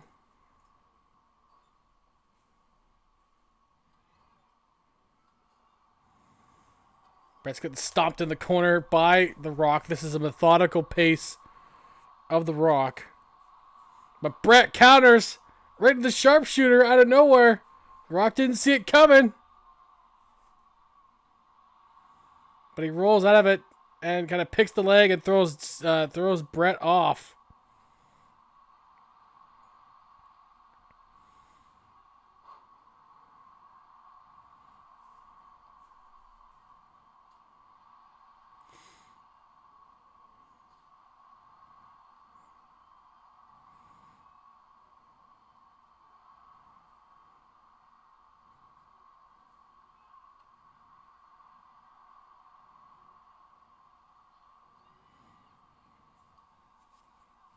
Back and forth continues. The Rock and Brett. Rock's going to kind of beat up a little bit in every part of him, which is part of Brett's game. Right back to that sharpshooter. And he locks it in. Rock's in trouble. And The Rock taps. Bret Hart wins. A pretty quick one.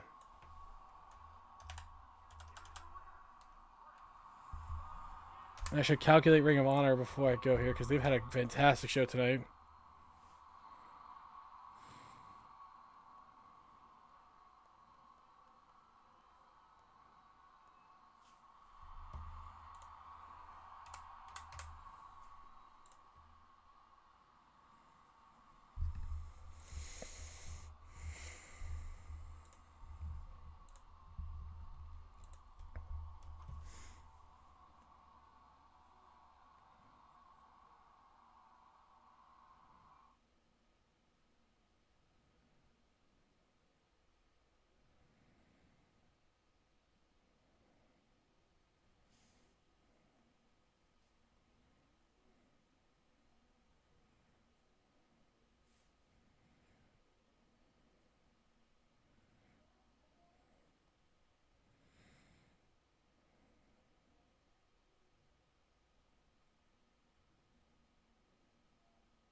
Coming up next, Wade Barrett, the British Bulldog, looking to get a non-title win against the champions, KO and Sami Zayn.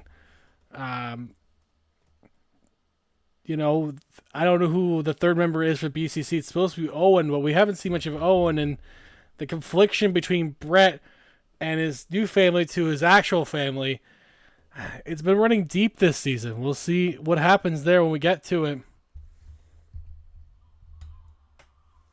And, yeah, the match is setting up here. I'm getting word that Brett got into a verbal altercation that's turning physical with Owen Hart. His brother is back. He's supposed to be tag team champions with his brother. I knew Owen wouldn't... I just knew Owen wouldn't respect Brett enough to just accept the tag team championships, but I didn't think we'd see him tonight. I honestly didn't think we'd see him for pretty much the rest of the season. I thought Owen was done with his brother entirely, and I guess we were wrong.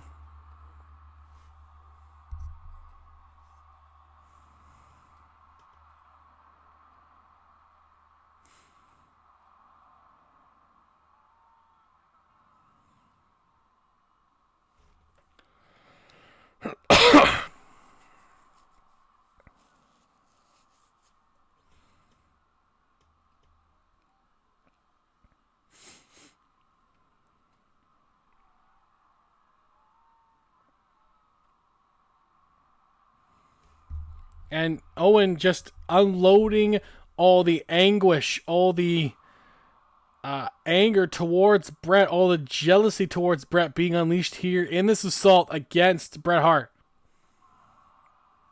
Just burying him. Oh, now the chairs are coming. Exactly what I expected from Owen. Oh, just beating his brother down. An injury here would take Bret out of WrestleMania, and I think it might be Owen's plan here, is to take his brother out of the biggest showcase of the season.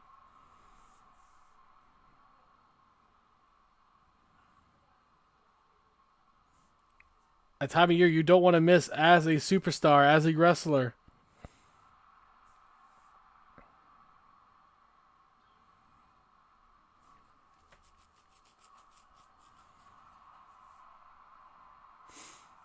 Owen with that sleeper on his brother, trying to weaken him down. You know, again, security sucks on this show, on CWF, and I apologize to any superstar that gets attacked backstage. It was quite the oversight on my part to not invest in security systems. We're going to have to really, really invest in that between seasons because, no, we can't have this. We can't stand by what we're doing here.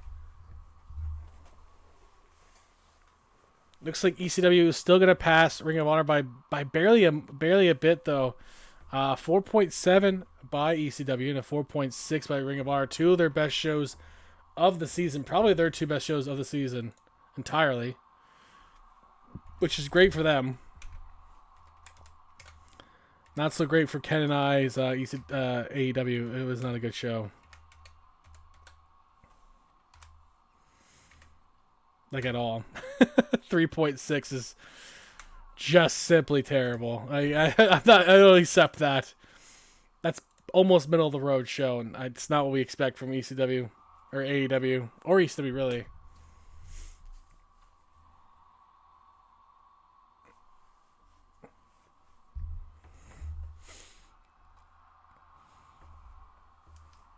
Man, Bret and Owen, just this animosity, this bad blood.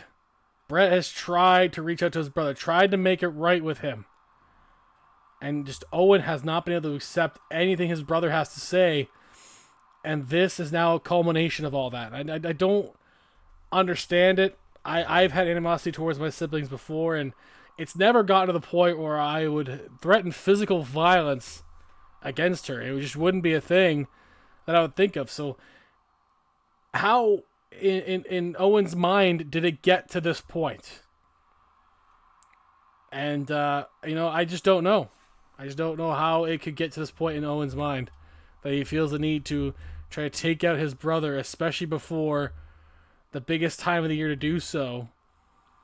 Owen basically disappeared under the guise of possible injury just to do this to his brother.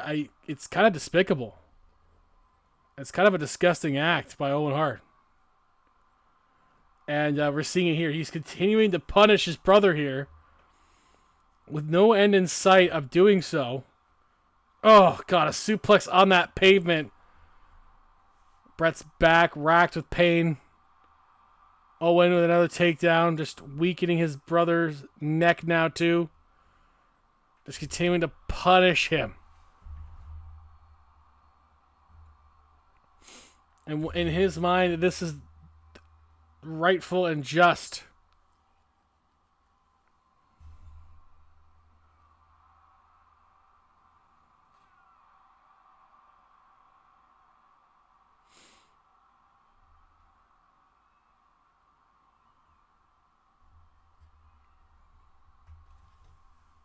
Bret's still fighting on, though, against his brother. Oh, my God, no.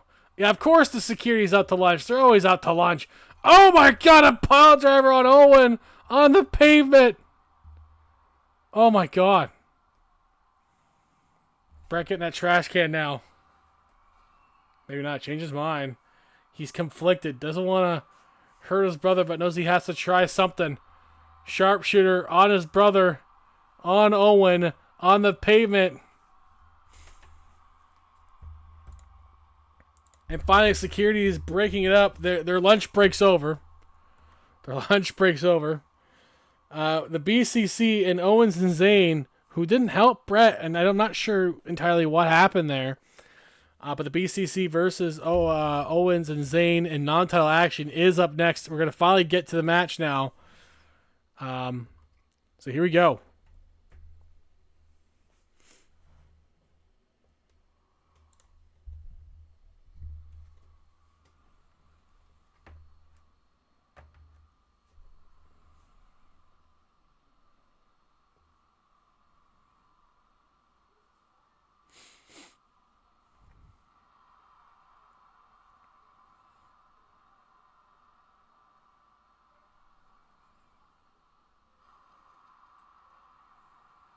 This Blackpool Combat Club is starting to really roll recently.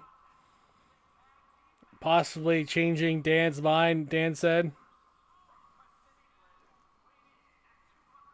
Meaning there is roster cuts. You could lose your job in between seasons. And I guess the BCC took that upon themselves to drive themselves to at least either preserve their job or impress another one to prick them up. And I don't see how it wouldn't help them, you know. I think it would, especially the way they've been rolling recently. If they win some gold at the end of the year, I don't see how Dan could even let them go at this point. But it depends on the plans. Sometimes there's no plans for you, and even if you win a championship, sitting there with no one to face, you know, what are you chasing for? What are you fighting for at that point, even as champion, if there's no plans for you, you know? So the hope is that they win a job still at the end of this.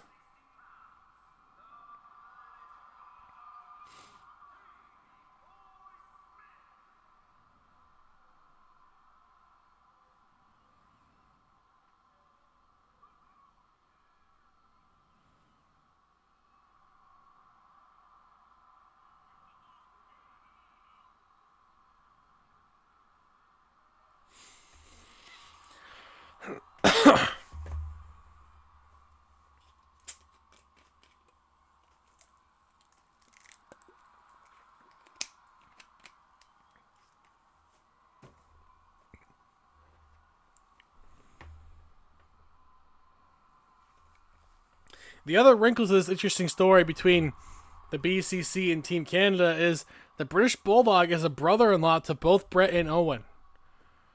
You know, he is intrinsically linked emotionally to what's going on between the brothers, which could greatly affect your ability to perform. It very much could.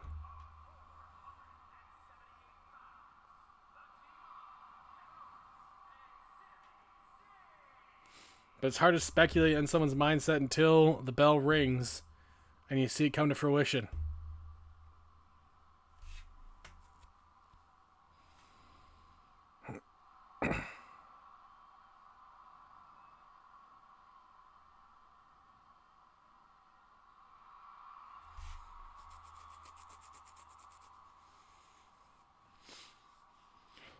Of course I didn't catch the Emolga. I never catch a damn thing in this goddamn thing. You know, my own streams.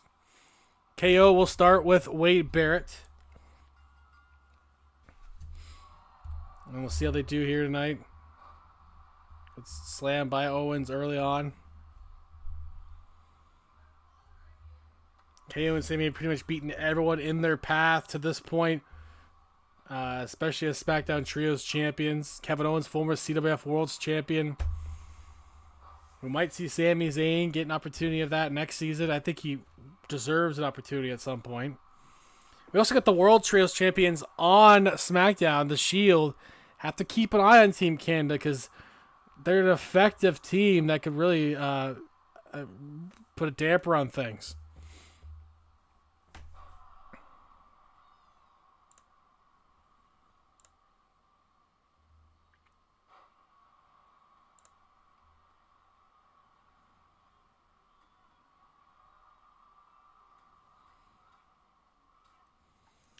I just got word that there will be a new contender for the Shield for the Trios Championship opportunity. William Regal with that padding off the rope there. The Alpha Academy, Gable, Otis, and Angle, shush please, as they also call themselves, will be challenging the Shield before WrestleMania to see what either before WrestleMania or into WrestleMania. We'll see how that develops between them. If it's at WrestleMania, I think it'd be a good fight for them. Drop kick by Sammy on the British Bulldog. We do have some matches confirmed for WrestleMania. We will hear from LA Knight, I believe, next week, as he wants to talk to you, so to speak. But WrestleMania has some confirmed matches, of course. CM Punk versus Hulk Hogan for the AEW Championship.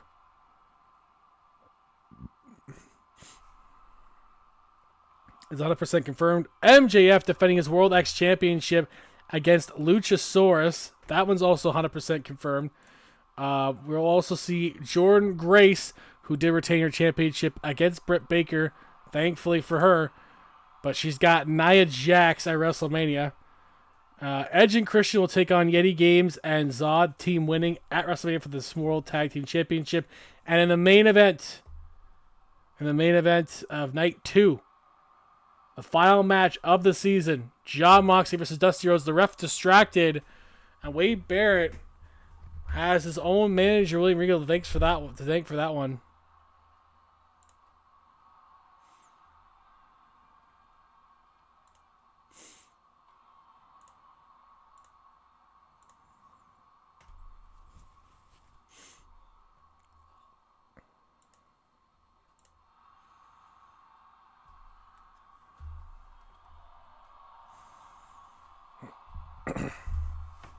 Barrett still punishing Zayn.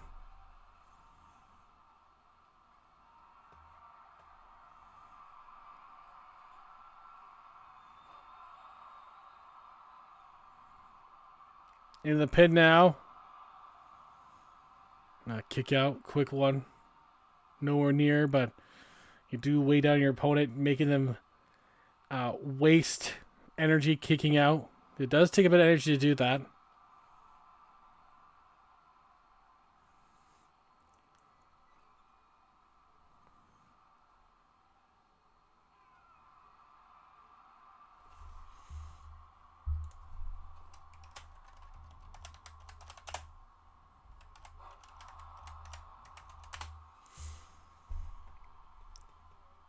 KO tagging in for Sammy as he goes in there against Wade Barrett.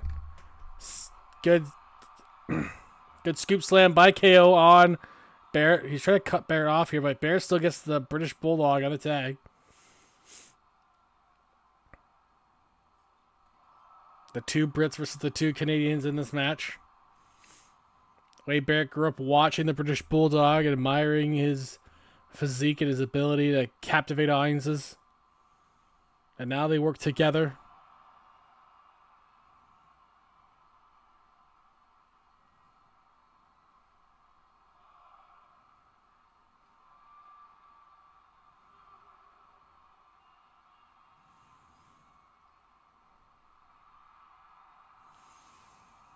Stuns Sammy off the ropes there.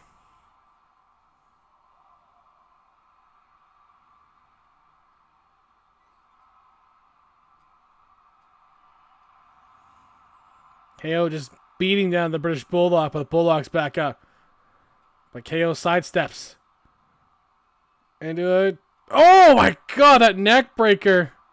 That gut-wrenching neck breaker. But Barrett has him up. Snake Eyes into the turnbuckle.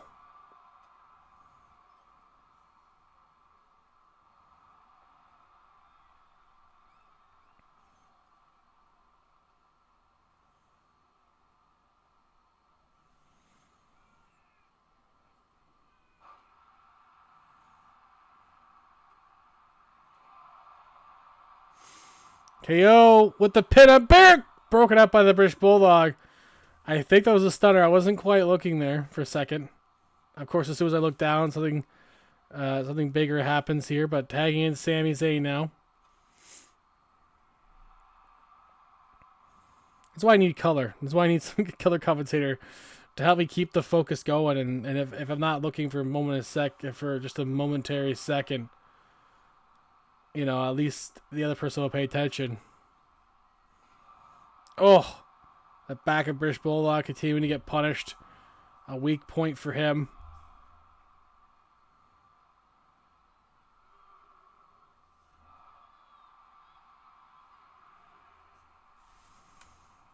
Sammy also just watching Barrett, keeping him down too. Tate will accept that count.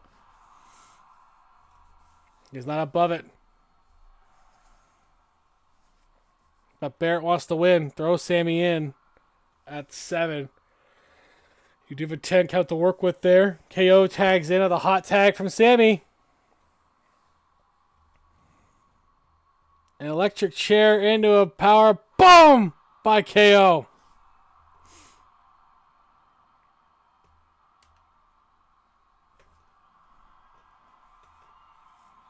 He's going for that scoop slam potentially, but Barrett slides out and Chop blocks the knee. Owens will roll out, but Wade Barrett will immediately take it right to Sami Zayn on the apron. Zayn, oh, God. Corner apron, big kick by Owens, though. And the fight is ensuing on the outside.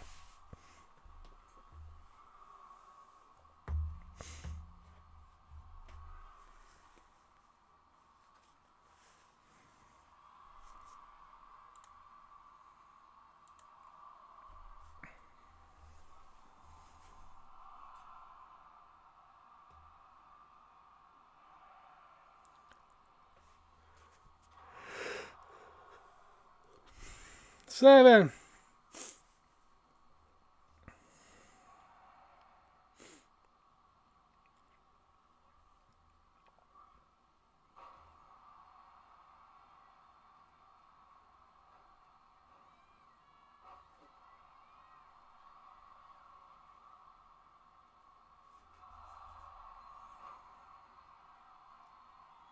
Barrett just knocks him out. I don't know what his plan is here. He's just leaving the ring for no reason there. Getting into the pin. Kick up by KO. Sammy didn't even help his partner. A weird sequence we just saw there. Now Barrett tagging the British Bulldog. Crucifix. Down goes Owens. Owens gets the tag to Sammy. Blue Thunder Bomb on the British Bulldog into the pin. And a kick out.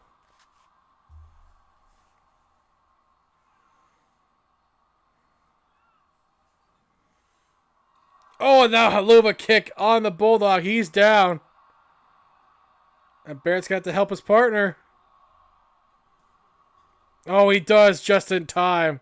Well timed by Barrett on that one.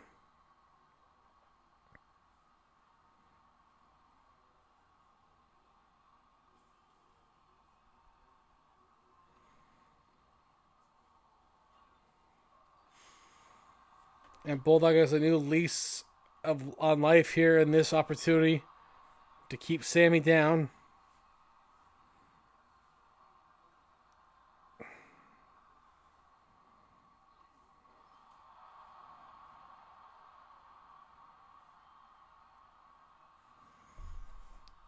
KO tags in Sammy. The BCC in kind of a trouble here and a bit of a dire straits.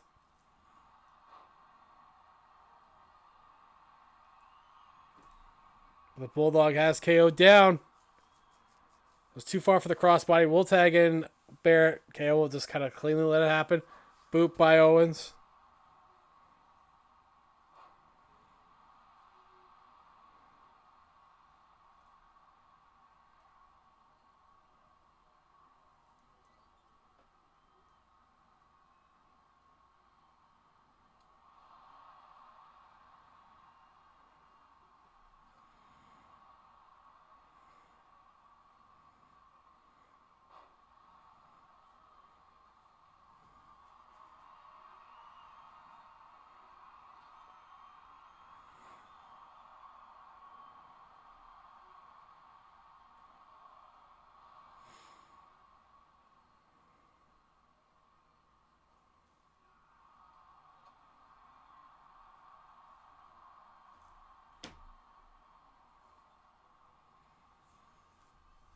Owens has Barrett in the corner. Just digging into it, just rubbing his fist across the face of Barrett. It's effective. Is just a bit of a disrespectful move, but it is a bit of an effective move too. Now Sammy's in there. Ali oops Barrett into the pin. Bulldog not coming in to help for whatever reason. Kick out by Barrett, but they almost had it. Sammy trying to get to Bulldog, who's dodged him a couple times, but Sammy finally got to him. Now that slam on that bat, back on the apron, that really, really hard flush part of the apron. Neck breaker on Barrett for good measure by Sammy. And he's rolling here on Smackdown. Off the ring post goes Barrett. Coming up next, Stone Cold is in action tonight in a 2 of 3 falls match against Ricky Steamboat. A bit of an exhibition. Again, looking for those opportunities to impress Dan to get on the WrestleMania card. As there is still those slots to fill in the Gold Rush Challenge. He almost didn't get back in, but Barrett did. Clothesline on Sammy.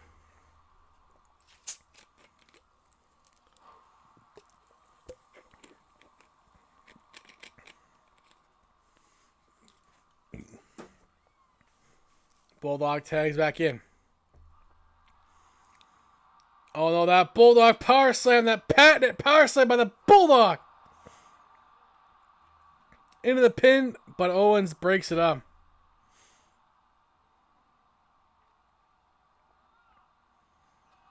Haluva kick by Sammy on Bulldog out of nowhere. Into the pin, but Barrett flies over the ref and breaks up the pin.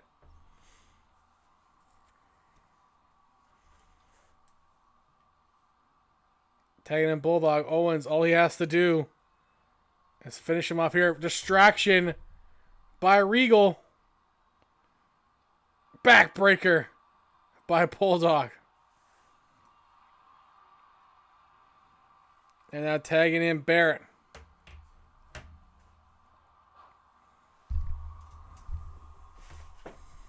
The distraction by Regal may have saved the match for the BCC.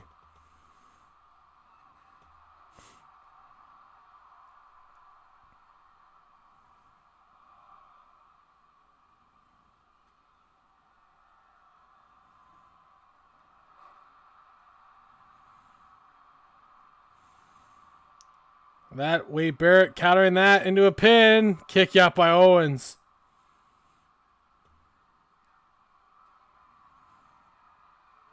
Double underhook, but Owens slides out of it into an arm drag.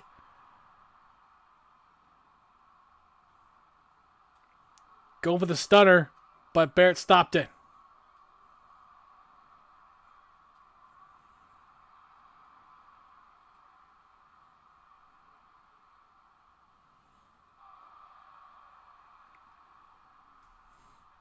Good, even match. Who's going to get the upper hand finally in this?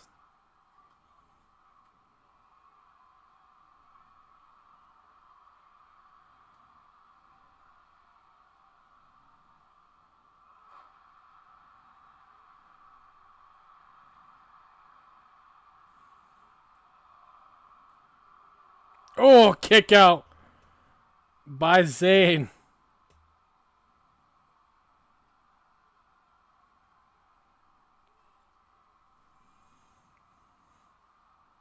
I don't know how this match is still going, but these guys are killing each other. Bulldog by the Bulldog. And Zayn rolls out to get reprieve. Oh, a Bulldog takes out Owens.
Go for that bull hammer.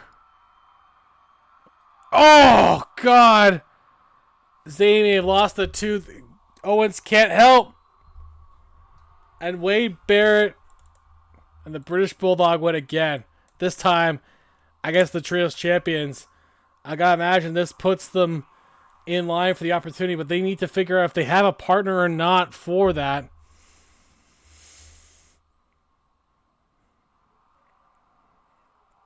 Is Owen Hart still part of this team? I don't know.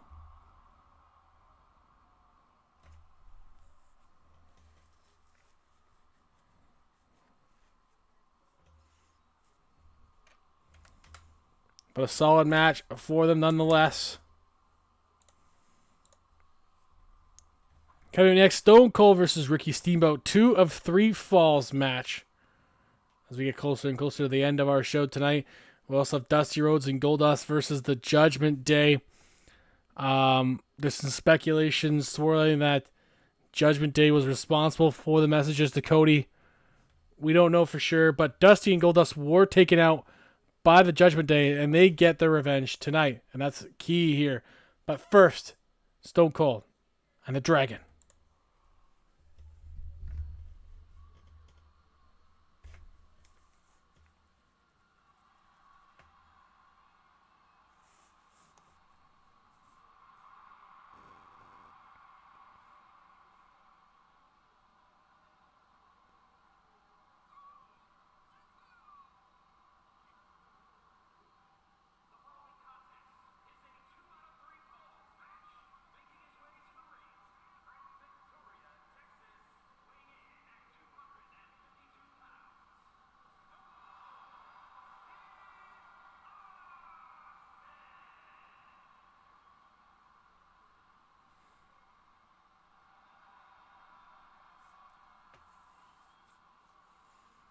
Give me a hell yeah.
Here we go. First one to get 2 falls will win this match, of course. 2 of 3 falls.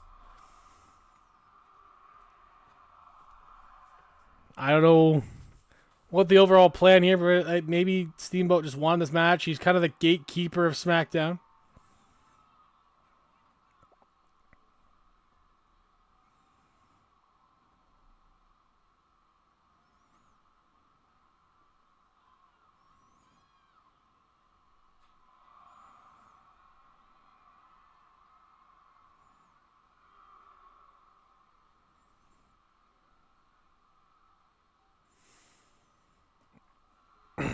The count. Is the count on? I guess the count's still on. Count was just taking a time there. I don't know what the ref was doing. But he doesn't want the first fall to be at a count, but it might end up being that way anyway.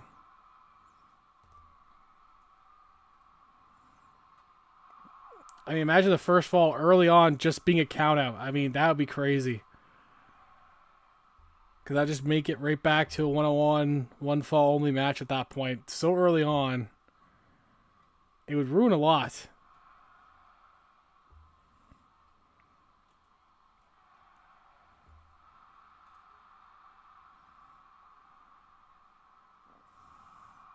And that first count might happen. Steamboat just gets in. Stone Cold tried to take it right away. And that was why Stone Cold was trying to take that early 1-0 lead right off the bat. And that's just smart wrestling. We see it. We see it once a week, a couple times a week at least. We see some really smart wrestling, and that was one of them there. Stone Cold. It's been mostly him in this match, though, so it might not matter.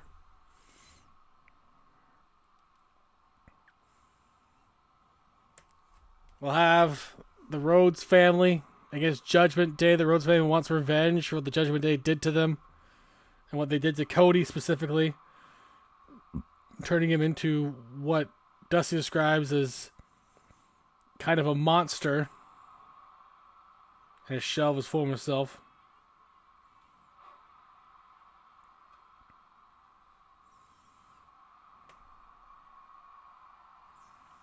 Submission Stone Cold gets out of it.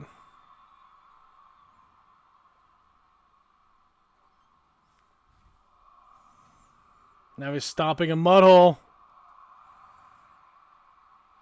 Didn't quite walk it dry. Went to the pin instead. It's a major rope break. The ref did not see that one. Much like last night where the ref didn't see some easy ones there either. Double axe head on Ricky Steamboat. Down he goes.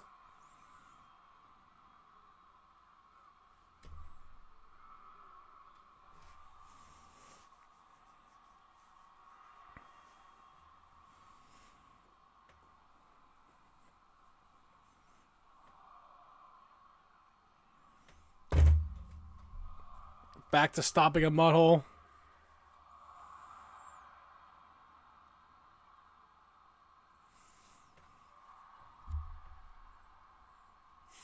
Usually when you get the first fall, the second one comes a bit easier, so not looking good for Ricky Steamboat.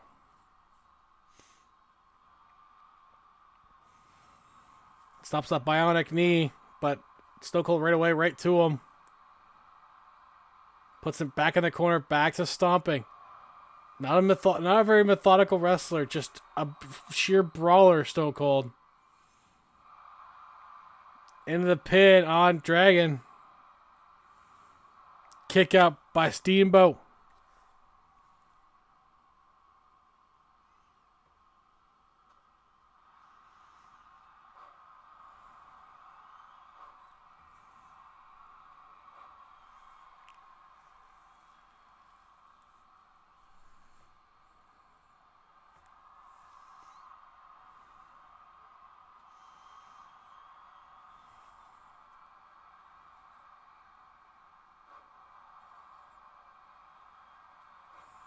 Crossbody catches him into the pin. May have caught Stone Cold off guard.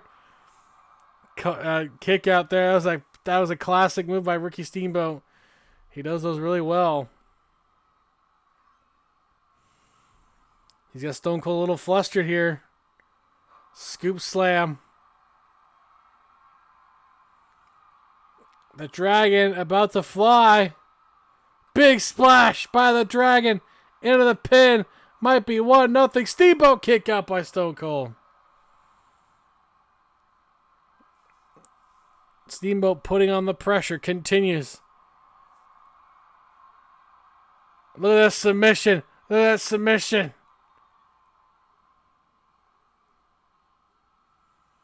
Stone Cold survives it somehow. Into a possum pin on Steamboat. Kick out. And back to stomping more mud holes. And a Stone Cold Stunner. Steamboat had major whiplash from that. Into the pin. 1, 2. No! Oh, no way.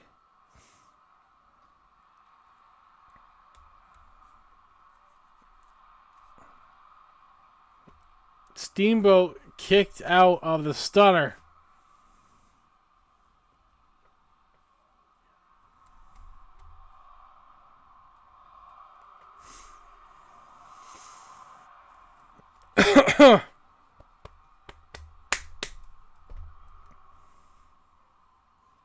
I mean, that's already, like, amazing. Kicking out of that stunner.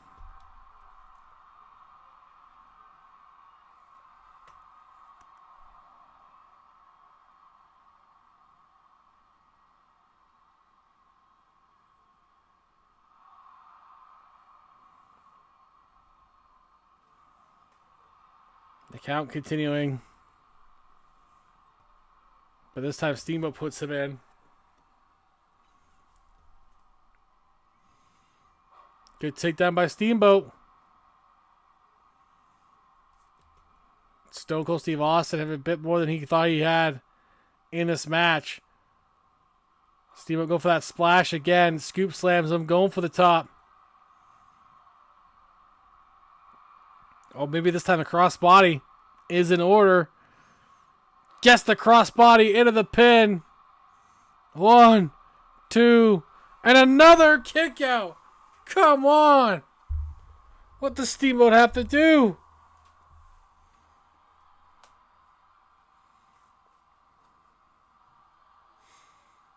I have no idea what Steamboat's got to do, but Stone Cold is just relentless in this match.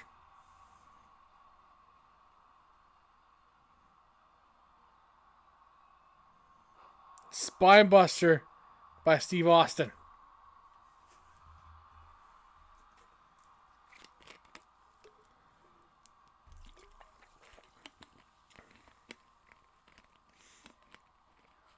Now atomic drop. Oh, he was going for the stunner.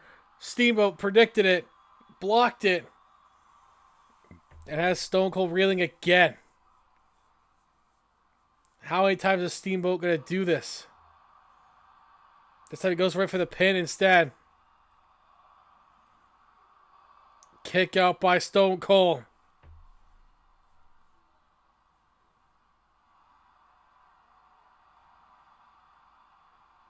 Hence is a takedown by Steamboat.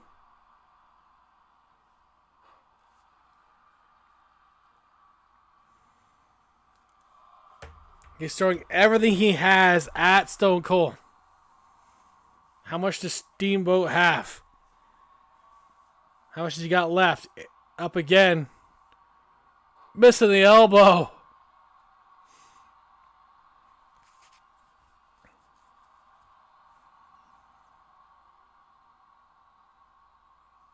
Oh, caught the crossbody of Stone Cold. That may have been the last gasp for Steamboat.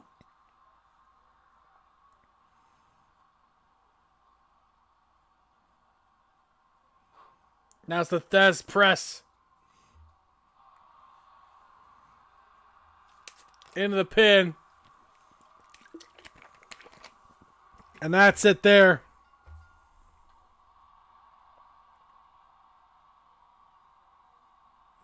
And now it's stunner time. That's it. Gotta be. Into the pin. 1, 2. Oh my god, a rope break. Steamboat has a never say die attitude. Let me tell you.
Look at that Steamboat, the submission on Stone Cold. And he taps. It's tied at 1. Steamboat has an opening. But Possum pinned by Stone Cold. And he gets it anyway. What a close match. What a great match. But it's Stone Cold Steve Austin with the victory.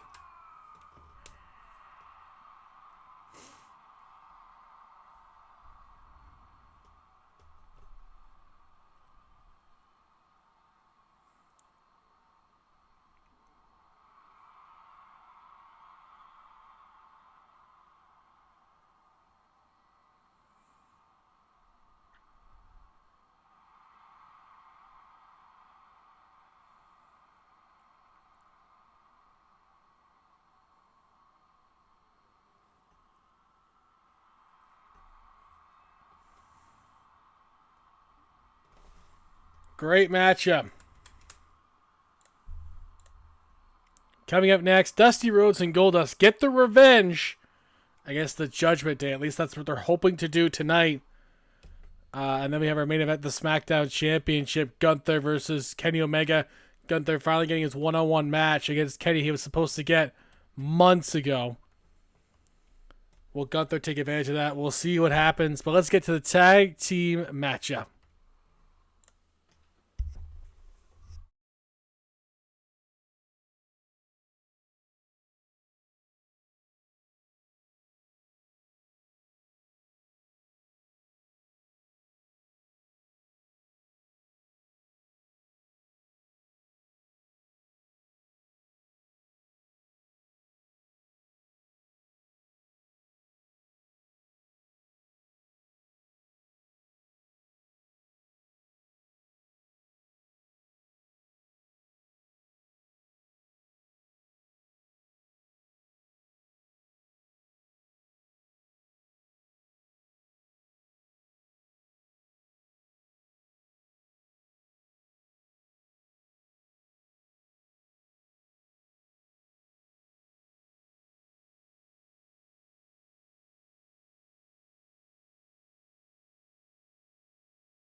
Okay, sorry about that.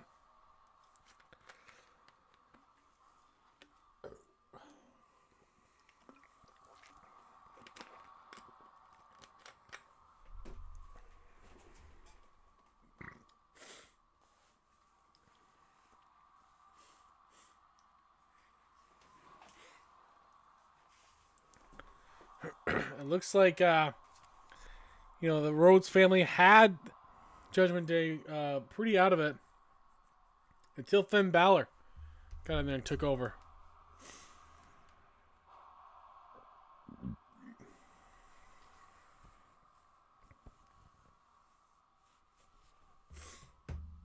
Oh my god.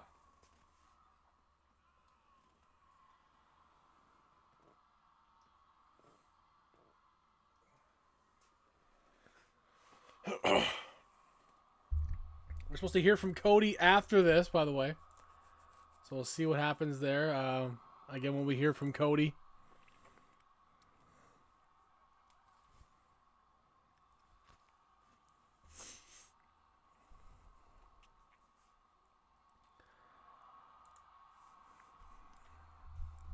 Goldust and Dusty are very saddened and offended by what their brother and son have done. You know,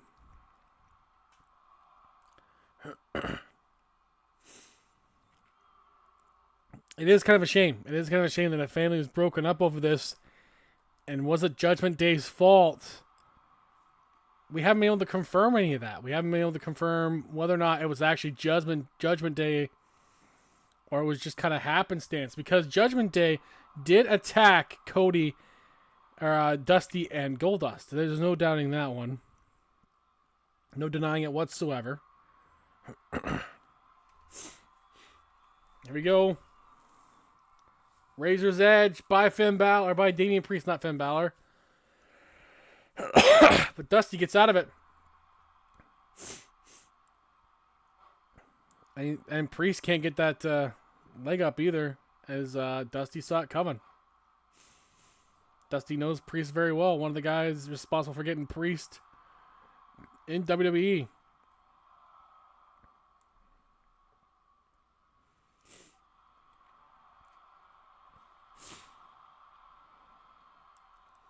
Tagging Finn Balor now.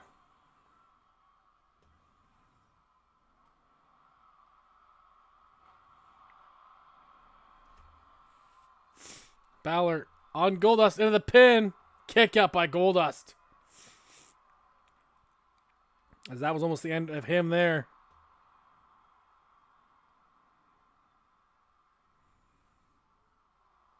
Continuing to work him over.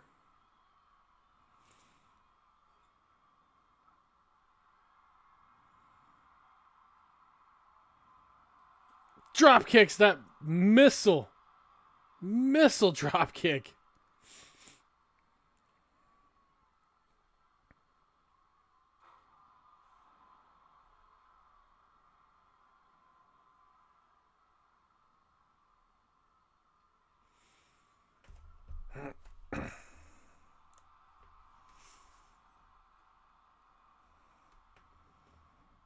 Look at this. Panama Sunrise by Goldust on Damian Priest, but Finn Balor breaks it up. Goldust kind of updating his offense a bit over time. But Priest doesn't care. Priest, bashing. Viciously bashing Goldust's head into the mat. And puts him into the corner. But counters before he can tag in Finn.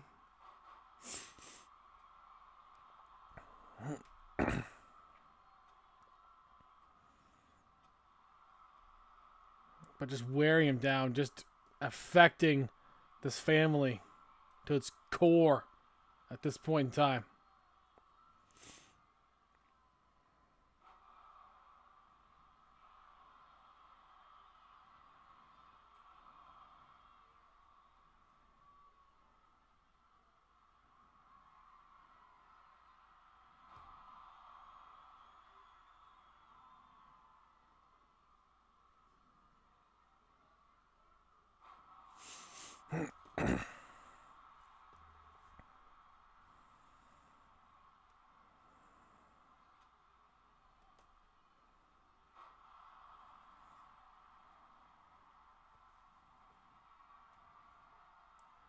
Goldust measuring.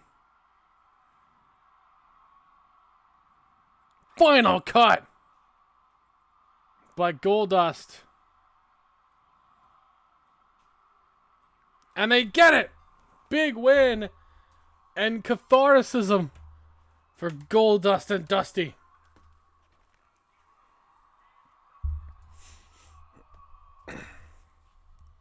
Like I said, a cathartic win, a big win for them. They needed this. Especially with a team that tried to take out the family, try to tear them apart. May have successfully torn the family apart.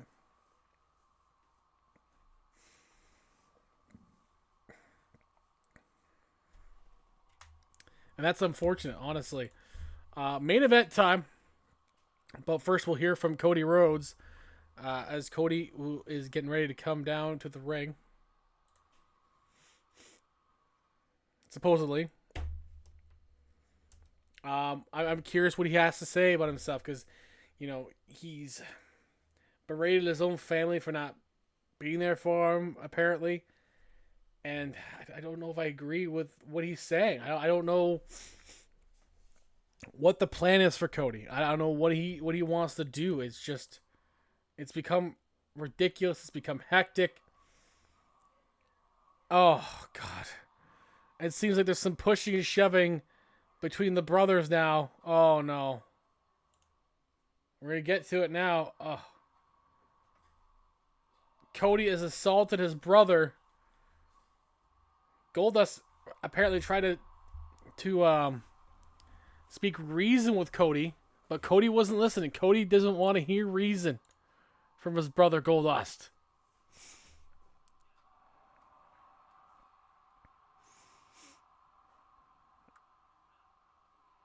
He's just going to hurt his brother. He's going to take him out of the picture. Oh, no. Cody, how could you do this to your family? No! Oh, my God. Just battering with that chair. Throwing it at him now, too. Just malice and rage in Cody's eyes. Like we've never seen here in CWF. But Goldust trying to fight his brother off. Oh, and he decks Cody in the face. Maybe beats some sense into him. Cody with a forearm smash. And continues his relentless assault on his brother. Just continue those strikes.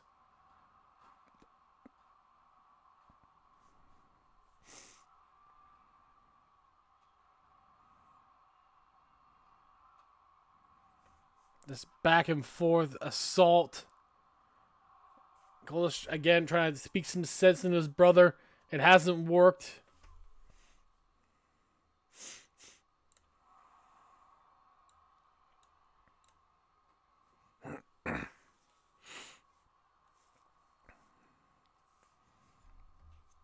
Oh. I don't know why Cody's doing this. Why is Cody doing the exact thing he got mad at Judgment Day for doing? I don't understand, Cody. I don't understand, man.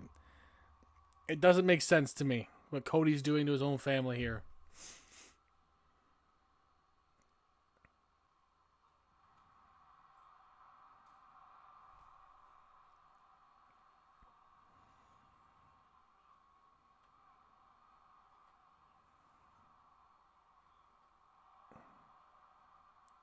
They're just annihilating each other. Brothers turning into enemies.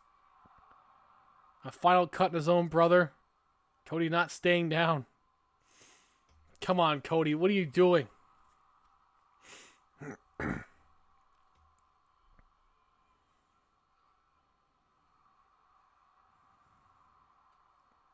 Cody continuing to fight off his brother, swinging neck breaker there.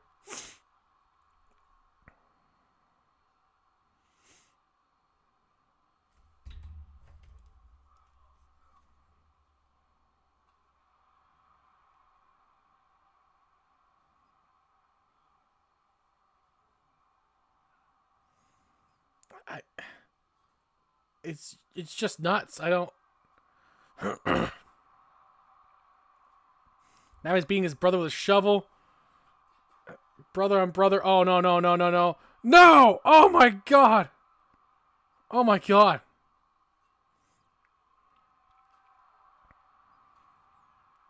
Cody the crossroads and then a shovel to the face of his brother.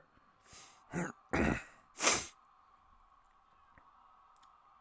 fact that Goldust is still going is surprising to me.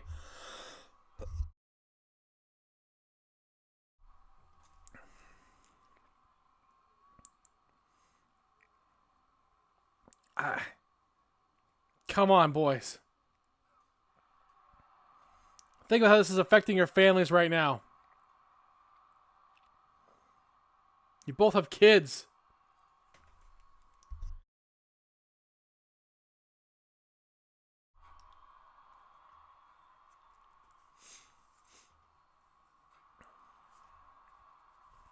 You both have your father to worry about. Oh, God.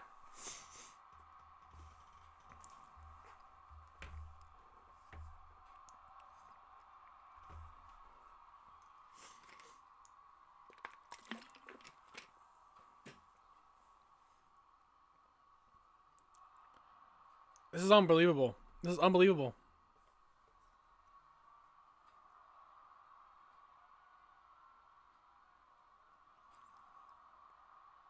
Just beating with that shovel.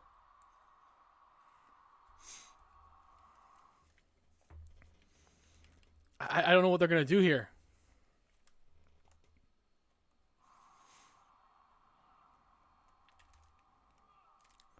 Oh, my God.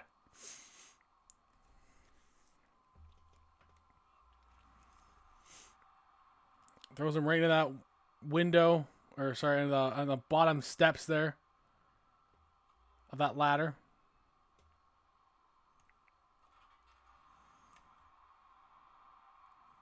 Cody looking conflicted at his own brother.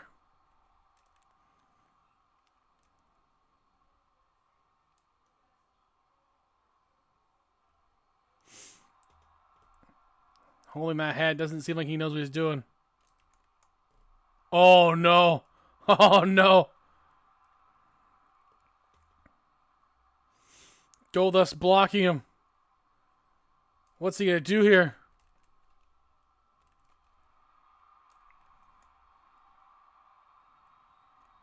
Oh, no, no. No, no, no. Cody, don't do another one. Don't do another one, Cody. And another crossroads.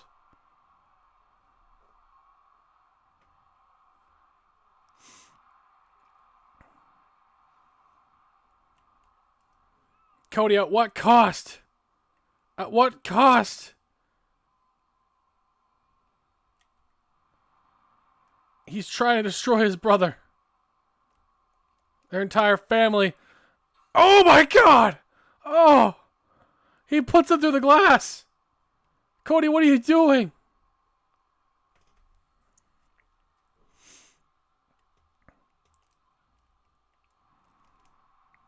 Oh God, just burying him over and over again. A family ripped to shreds from this whole mess. These videos have caused such a disaster.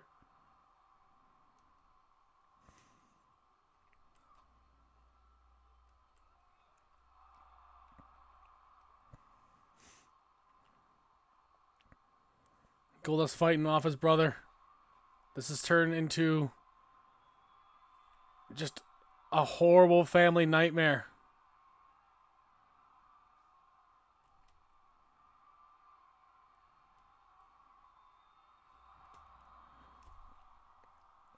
And it's being broken up. Being broken up now.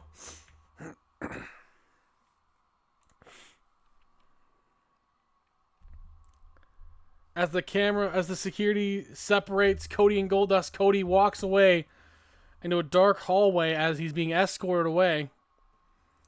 Deep inside the annals of the arena. He's just quietly talking to himself. We can't really hear what he's saying, but he's talking to himself. And now he's to the outdoor parking lot. He's out there now. But suddenly there's A thick layer of fog covering the area. Now Cody feels a buzz in his pocket. It's his phone. He picks up a phone and he answers it. Hello? Cody says, looking perplexed. Waiting for an answer to this mysterious caller. All he hears on the other side is silence before the line goes dead. Cody looks at his phone where a familiar sight greets him. A grainy video begins to play. The video shows the same path, leading to the same wrought iron gate we've seen before. It's now dusk in the time. As a thick layer of fog covers the area, the vines of the sign are beginning to fall away, and the word peace can be seen on the bottom of the sign. The gate creaks open,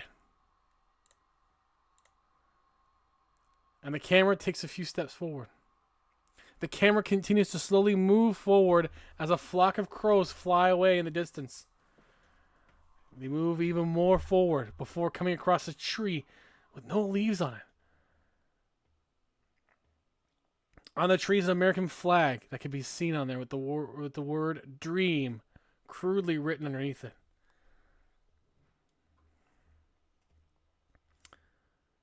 The video abruptly cuts, and Cody throws his phone down in frustration. He shouts loudly before running back in the arena with a vengeance. Now we hear from Cody. I can't believe I have to say this, Cody says quietly. I can't believe my own father is the one who's been sending me these strange videos. He's been trying to get under my skin ever since he came to Smackdown, ever since we reunited. He even made me think it was the Judgment Day. He made me think it was Damian Priest and Finn Balor and Dirty Dom. They even let them be assaulted by the Judgment Day. Dusty, I want a match with you next week. A match where no one can fight alongside. No gold dust. Just you and me. I want Extreme Rules next week. I'm going to beat you down within an inch of your life, and our relationship is dead. Cody then drops the microphone, quickly exits the ring, muttering to himself as he walks back up the ramp. It's become a somber moment in this family's history. It's become rather dire. But the show must go on. We have a SmackDown Championship match now, guys. And we'll see if Gunther can finally take advantage of the one-on-one match he's been demanding for months. But he got injured and couldn't get it.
The now two-time SmackDown champion Kenny Omega defends against Gunther.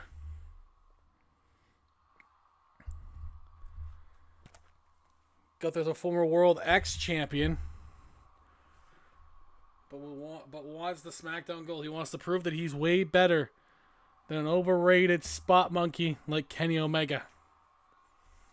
Those are his words.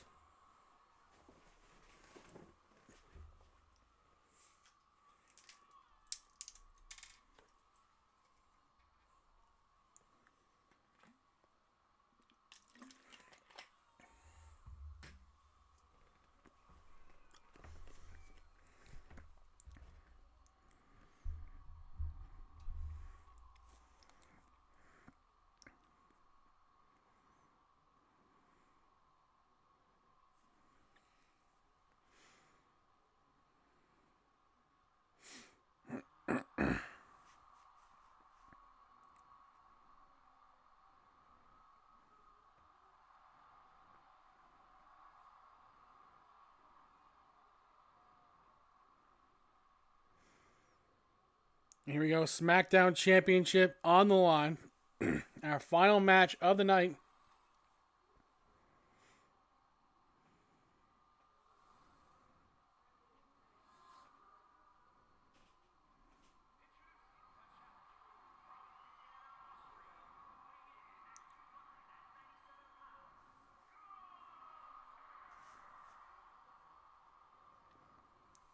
Gunther getting that one-on-one match after being injured for a month before and getting passed over for Dusty Rhodes. And now that Dusty is completely out of the picture, Gunther's finally got his chance here.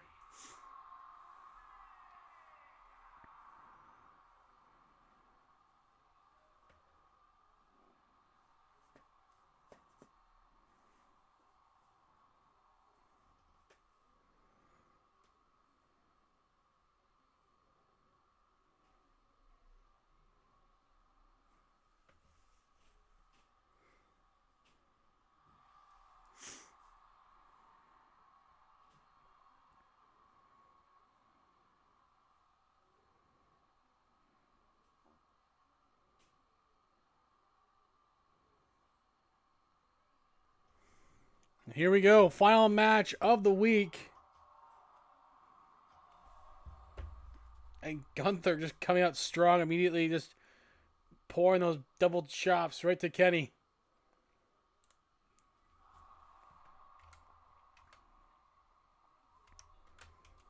Oh, shoot.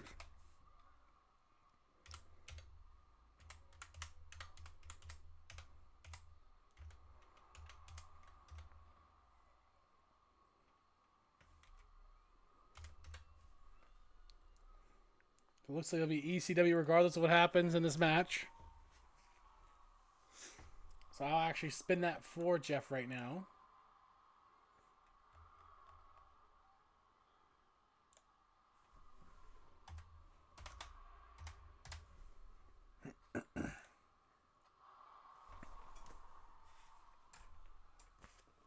Yeah.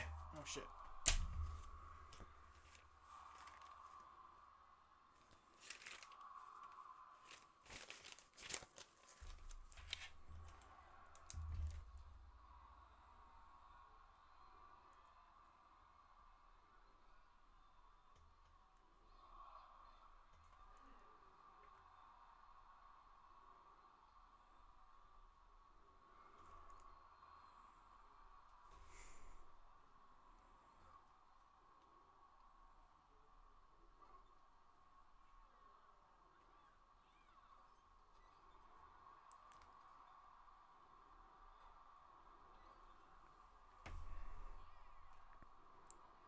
The challenger really all over Kenny Omega.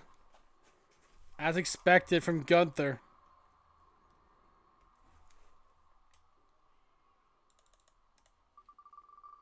And what does Jeff get?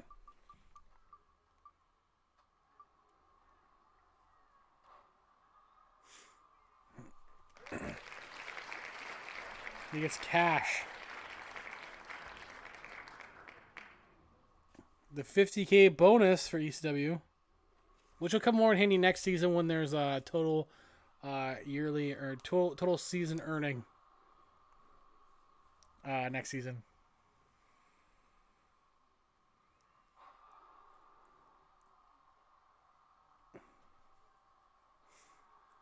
The French frogs. Oh my god. Favorite animal? Oh man. I don't know. I never really thought about it, to be honest. You know, I used to really love the polar bear, so I'd probably go with polar bear. I like bears in general, actually. Bears are cool. Is yours French frogs? It's Kenny Omega with a one-winged angel, but blocked by Gunther.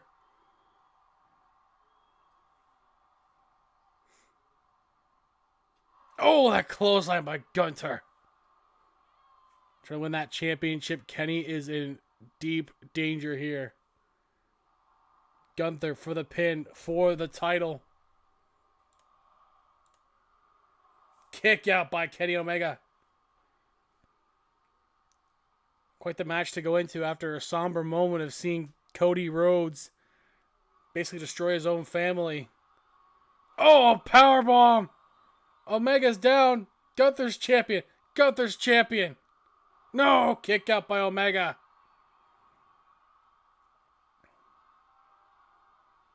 I love frogs. Frogs' legs or just frogs in general? Do you eat frogs? I've never tried frogs' legs, but...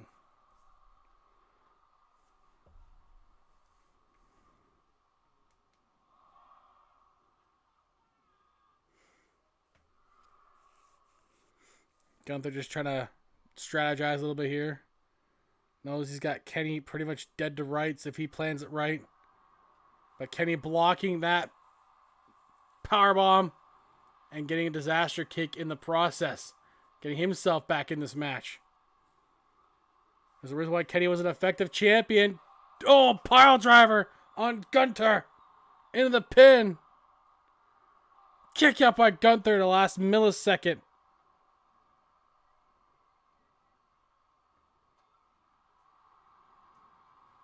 Kenny's only lost when he was champion was against Dusty Rhodes in a very close matchup.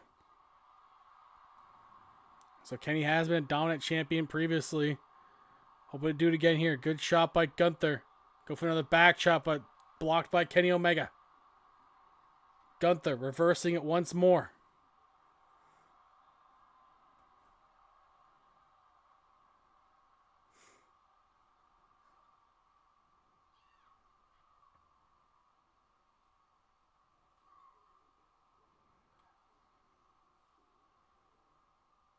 Oh my, oh, what the heck? What is this? He's putting his entire weight on the body of Kenny Omega. But Kenny right back to it. Double axe handle by Gunther. Get ready for that power bomb now. Kenny blocks it again.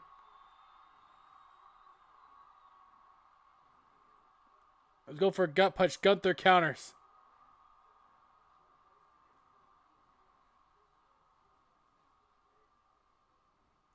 Suplex on Kenny Omega.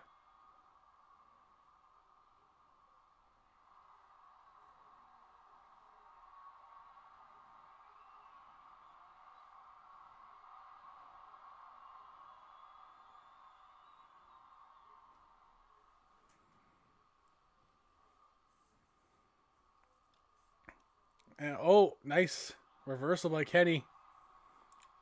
You know, a hammerlock clothesline. And the champion trying to stay in as much as he can. Ground and pound on Gunther. I don't think you want to play Gunther's game here, but Kenny's going to try anyway.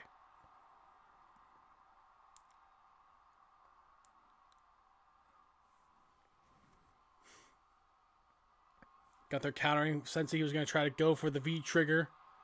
Off. Oh, caught his leg there. We went for a kick. Gunther caught him.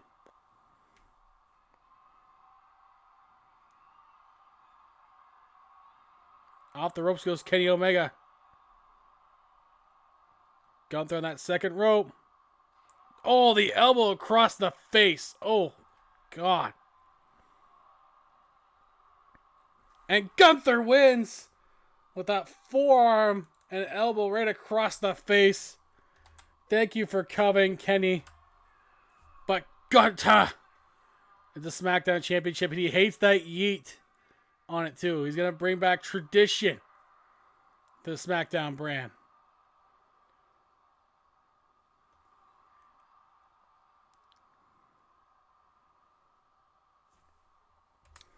And just like that, that is the end of our show tonight.